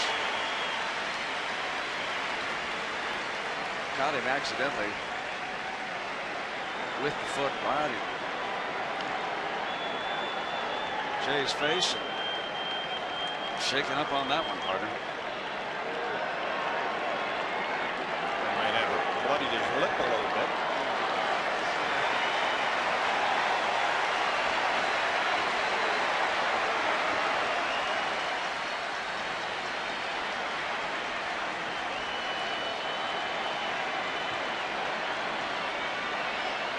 And Flowers, who has moved from third to first, steps in.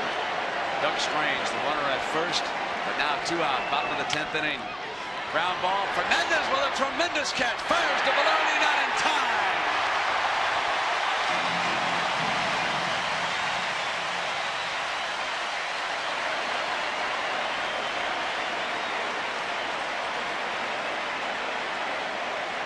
Left fielder Vince Coleman. Fernandez in the hole makes the nice throw. Tony always with that on-the-run flip toss. Can't get enough on it, and Widger with the head-first slide in just in time. And up comes Vince Coleman.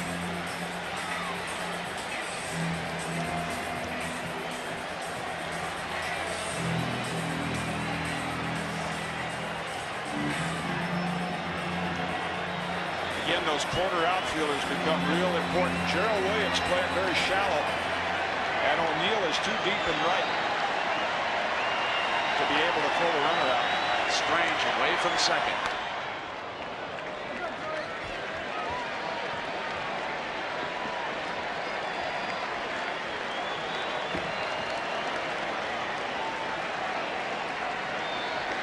Out of that was David Cone. Now McDowell handled Coleman until Vince's third at bat in game 3, and that's when Vince rocketed a triple. No balls and a strike to the Maryland left fielder. Ground ball. Mattingly goes to Fernandez, and the side is retired here at the bottom of the 10th. The series that won't end one moment after another. On 2 days rest, Jack McDowell and Randy Johnson continue on to the 11th inning. And I think McDowell, and he went 5 on Friday night. He'd go 9 if he had to. I doubt Piniella would let Johnson go more than this one. Johnson has faced 6 hitters. He has struck out 4 of them. And here's the Yankee catcher.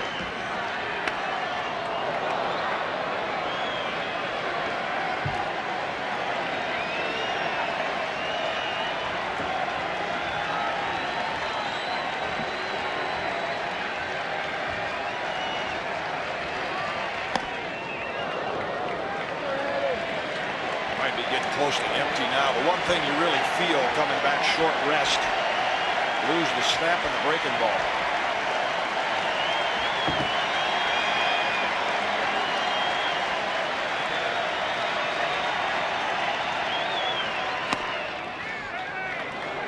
Way down now, 3 balls and no strikes.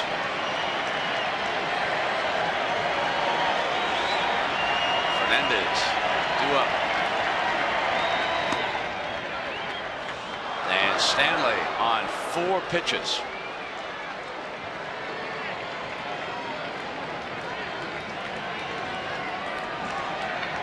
And now you got an interesting situation, and Buck Showalter is going to do it right now. Mike Stanley will come out of the game. Pat Kelly, he's got plenty of bench players left. Jim Leyritz, Russ Davis, Darryl Strawberry.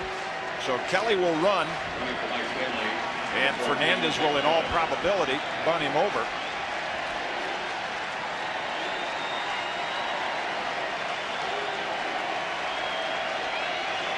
So here's Fernandez, who doubled his last time up.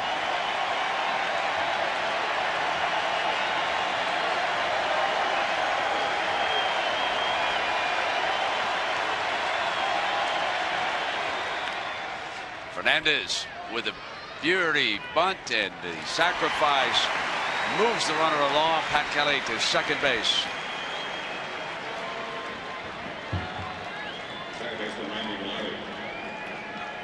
don't walk many hitters to get to Wade Boggs. In fact, it won't be Wade Boggs. It'll be Jim Leyritz who's going to go in the game to catch for Mike Stanley anyway. So that would mean the Mariners will pitch to Velarde. Chance to be a hero twice in a week, Leyritz. So the Yankees now with the lead run again away from second base.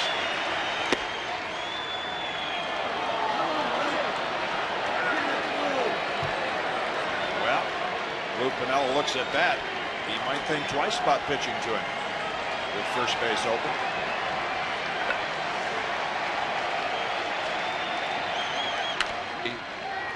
Base hit. Kelly coming around. He's going to score on Coleman. Yankees lead it now.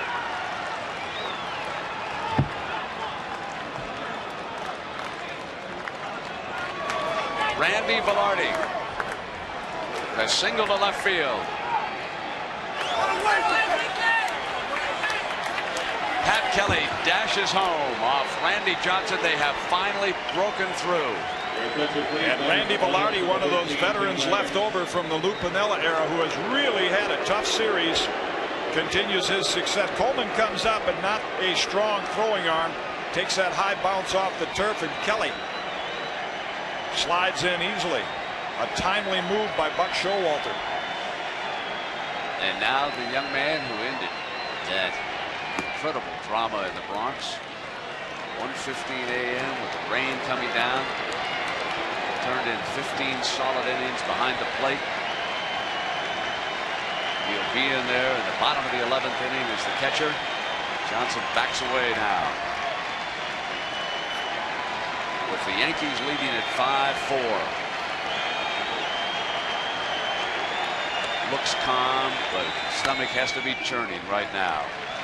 Showalter knows that he's going to need some arms loose down to that bullpen. Andy Pettitte has been up already. A left-hander.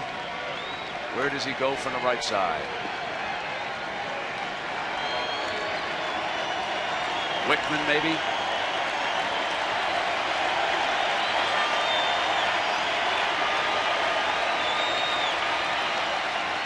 Leyritz backs out.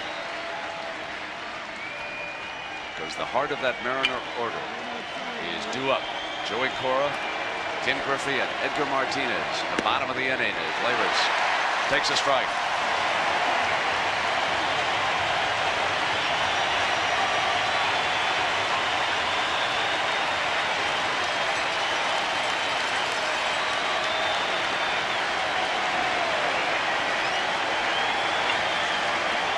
It's 1-2. At the knees.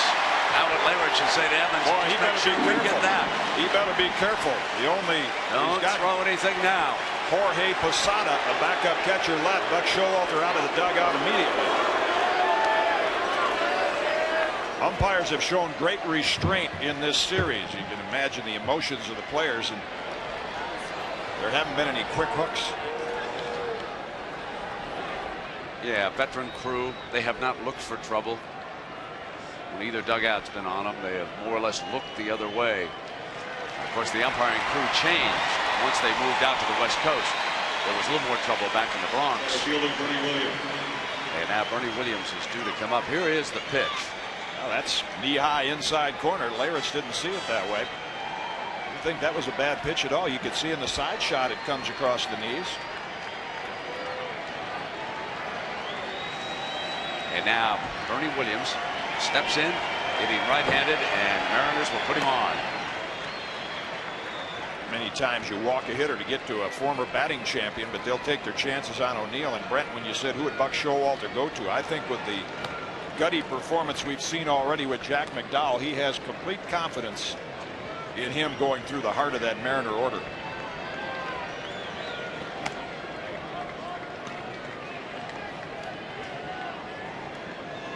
Cora, Griffey, and Edgar.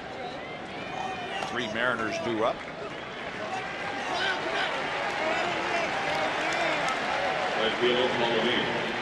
And now Paul O'Neill. Yankees lead it 5-4. Top of the 11th. 2 out.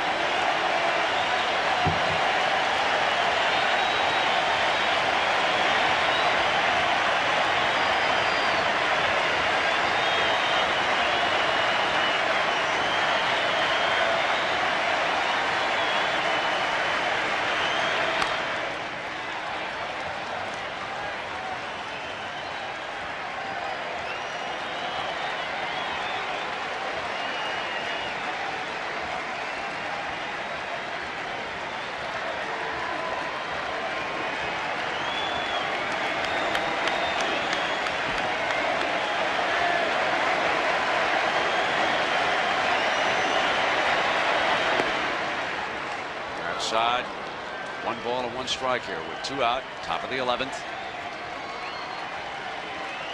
Enjoying every moment of this one, every member of the Cleveland Indians, as these two continue to battle.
Actually, Johnson, who really, those of you that haven't seen a lot of him, you'd think of him as a power pitcher, 294 strikeouts, but he has become a complete pitcher, and he's really gone to the breaking ball more in this inning.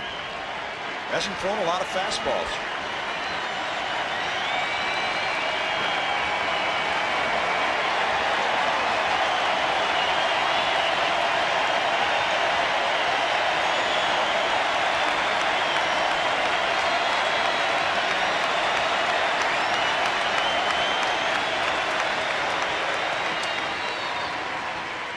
Want to make sure, Brent, when you look back at this ball game, and you can keep all the numbers and talk about the hitting stars, but in its simplest form, it's throwing strikes. And the thing that has cost the Mariner pitching staff today, as Bobby Cuellar looks down at the turf, 4 of the 5 Yankee runs have been put on by base on balls.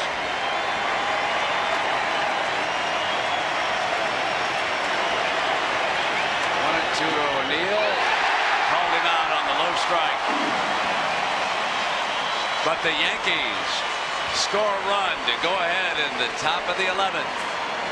3 outs away from Cleveland.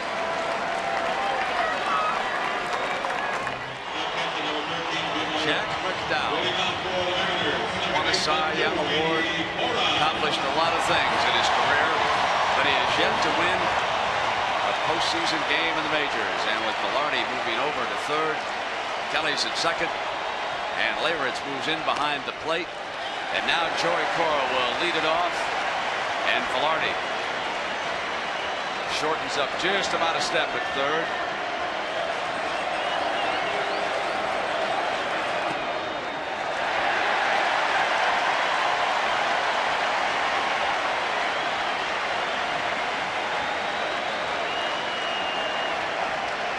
Former teammates in that '93 championship series facing each other.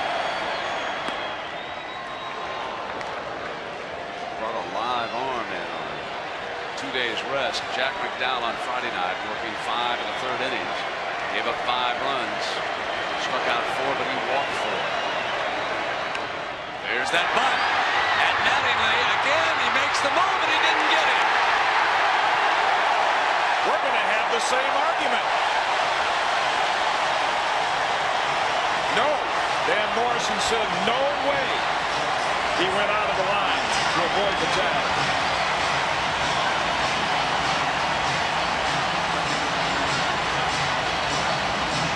Now it's interesting because the umpires discussed this rule.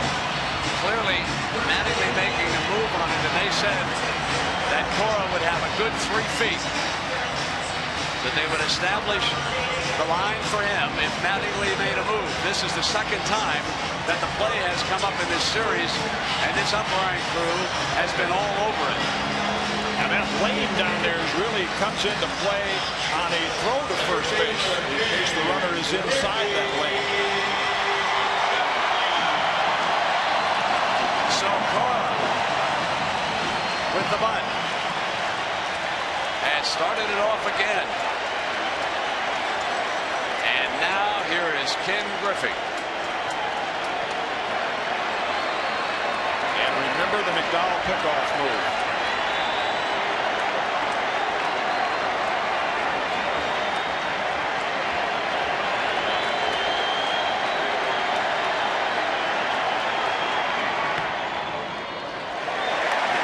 Outside, Lawrence disgusted. You could tell by his body language. Had a word with the umpire without turning around to show him up. Now he checks the dugout to see if Buck's got anything on with Cora on at first base.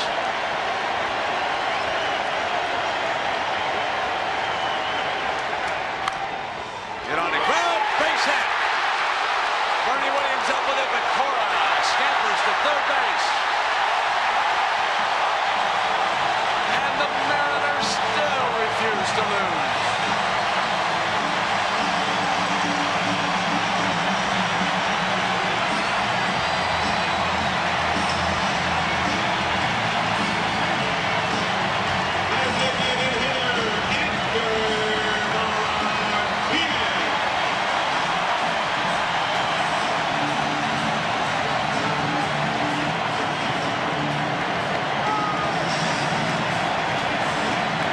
Took the high fastball and got on top of it. No chance for Kelly on this turf, and Williams had to scamper over to cut it off. Tying run on third base and nobody out for Edgar Martinez as Gal snaps one over to Mattingly. No activity down in the Yankee bullpen in right field. And both Mariner coaches reminding the runners McDowell has the fake to third, throw to first move. It's up to McDowell.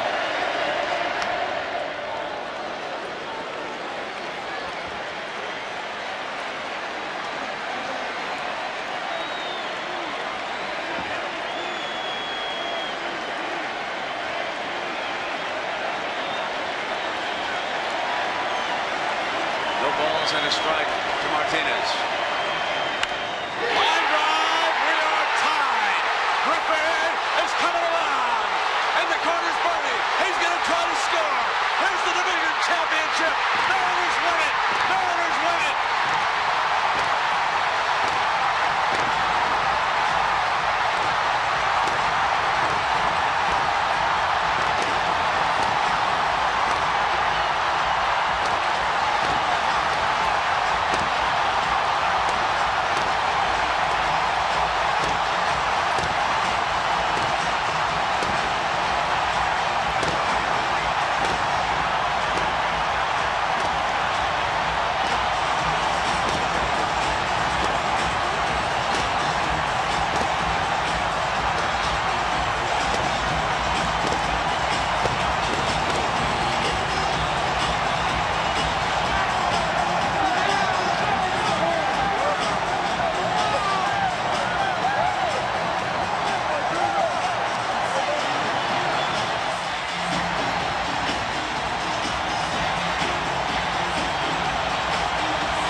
finally paid off for him. You got anything left for the Indians? Yeah. Houston, we had a day off, but they come in here. Brett, unbelievable down here. It was an incredible series, and the New York Yankees have lost it in heartbreaking fashion.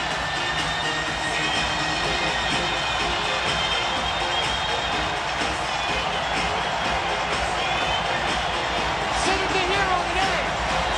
What a series you've had. Tell me about that last one. Yes, you know, I got behind in the count again, and I was trying just to make contact, and he left one high enough for me to, I was able to make good contact in that one, and, you know, we just celebrated. But you had a better series than you've had, just incredible. I tell you what, if you're going to tell me before this series that I was going to have this kind of series, never crossed my mind, but I'm enjoying every minute right now. Brett. Thank you, Jack. Here is the winning moment as he crashed this drive into left field. And as soon as Griffey reached second, you knew he was intent on scoring.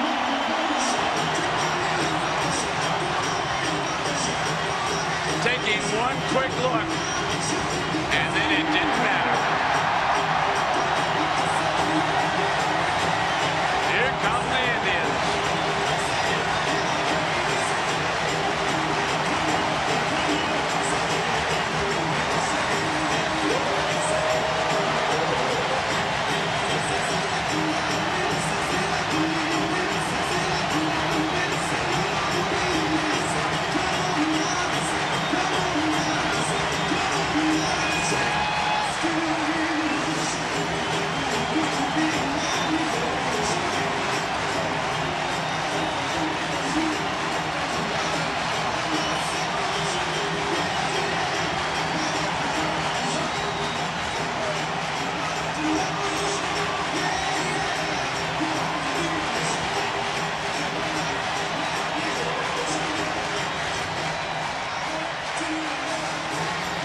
Incredible series comes to a breathtaking end. And tonight's Chevrolet player of this classic is Edgar Martinez. And in conjunction with the program, Chevrolet will contribute a total of $50,000 to the Boys and Girls Clubs of America in the names of all players of the game for the 95 Major League season. Tuesday night, the drama begins all over again. The American and National League Championship Series will have the action at 8 Eastern. For Jim, Con, and Jack Arute, I'm Brett Musburger, reminding you of what's ahead on Tuesday night. The drama that won't end in Seattle. So long, everybody.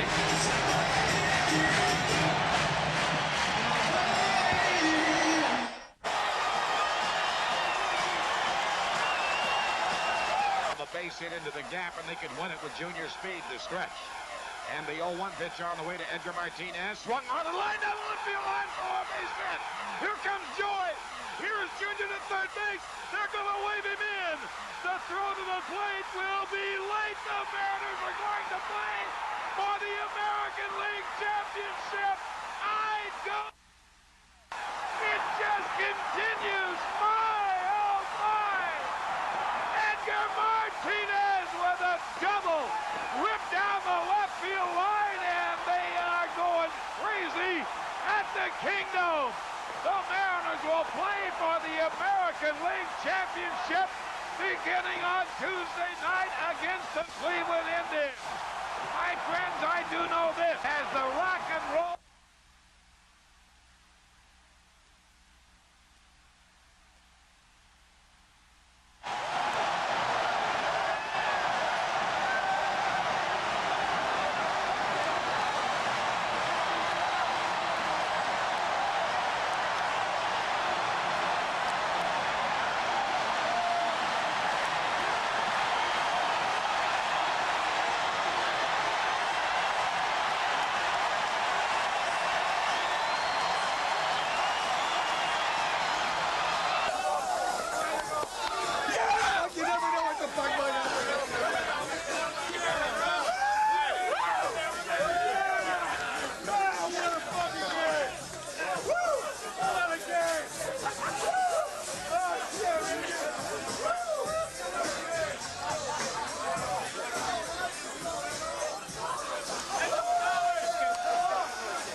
boy, I tell you what, we had a couple chances after that to come back and win, and what do you know, Joey sparked us again with the bunt right there, and you get the best player in baseball comes up with a big hit, and the best hitter comes up with the hugest one of all, and nobody was happier than I was. I tell you, it was a hard-fought series. It was tough.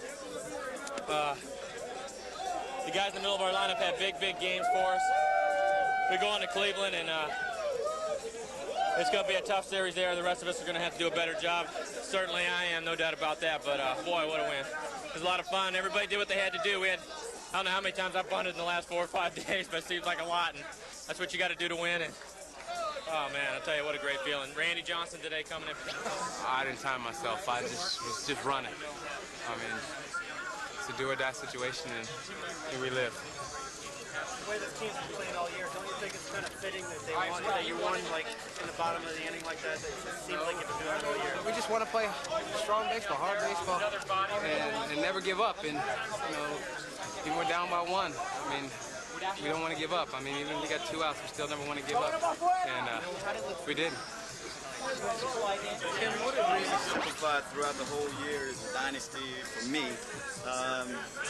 Based on the fact that opening day, I wasn't on an opening day roster, had to go to Homestead, go to minor leagues, then getting released, and now I find myself with a chance to be in the World Series. It's a dream come true.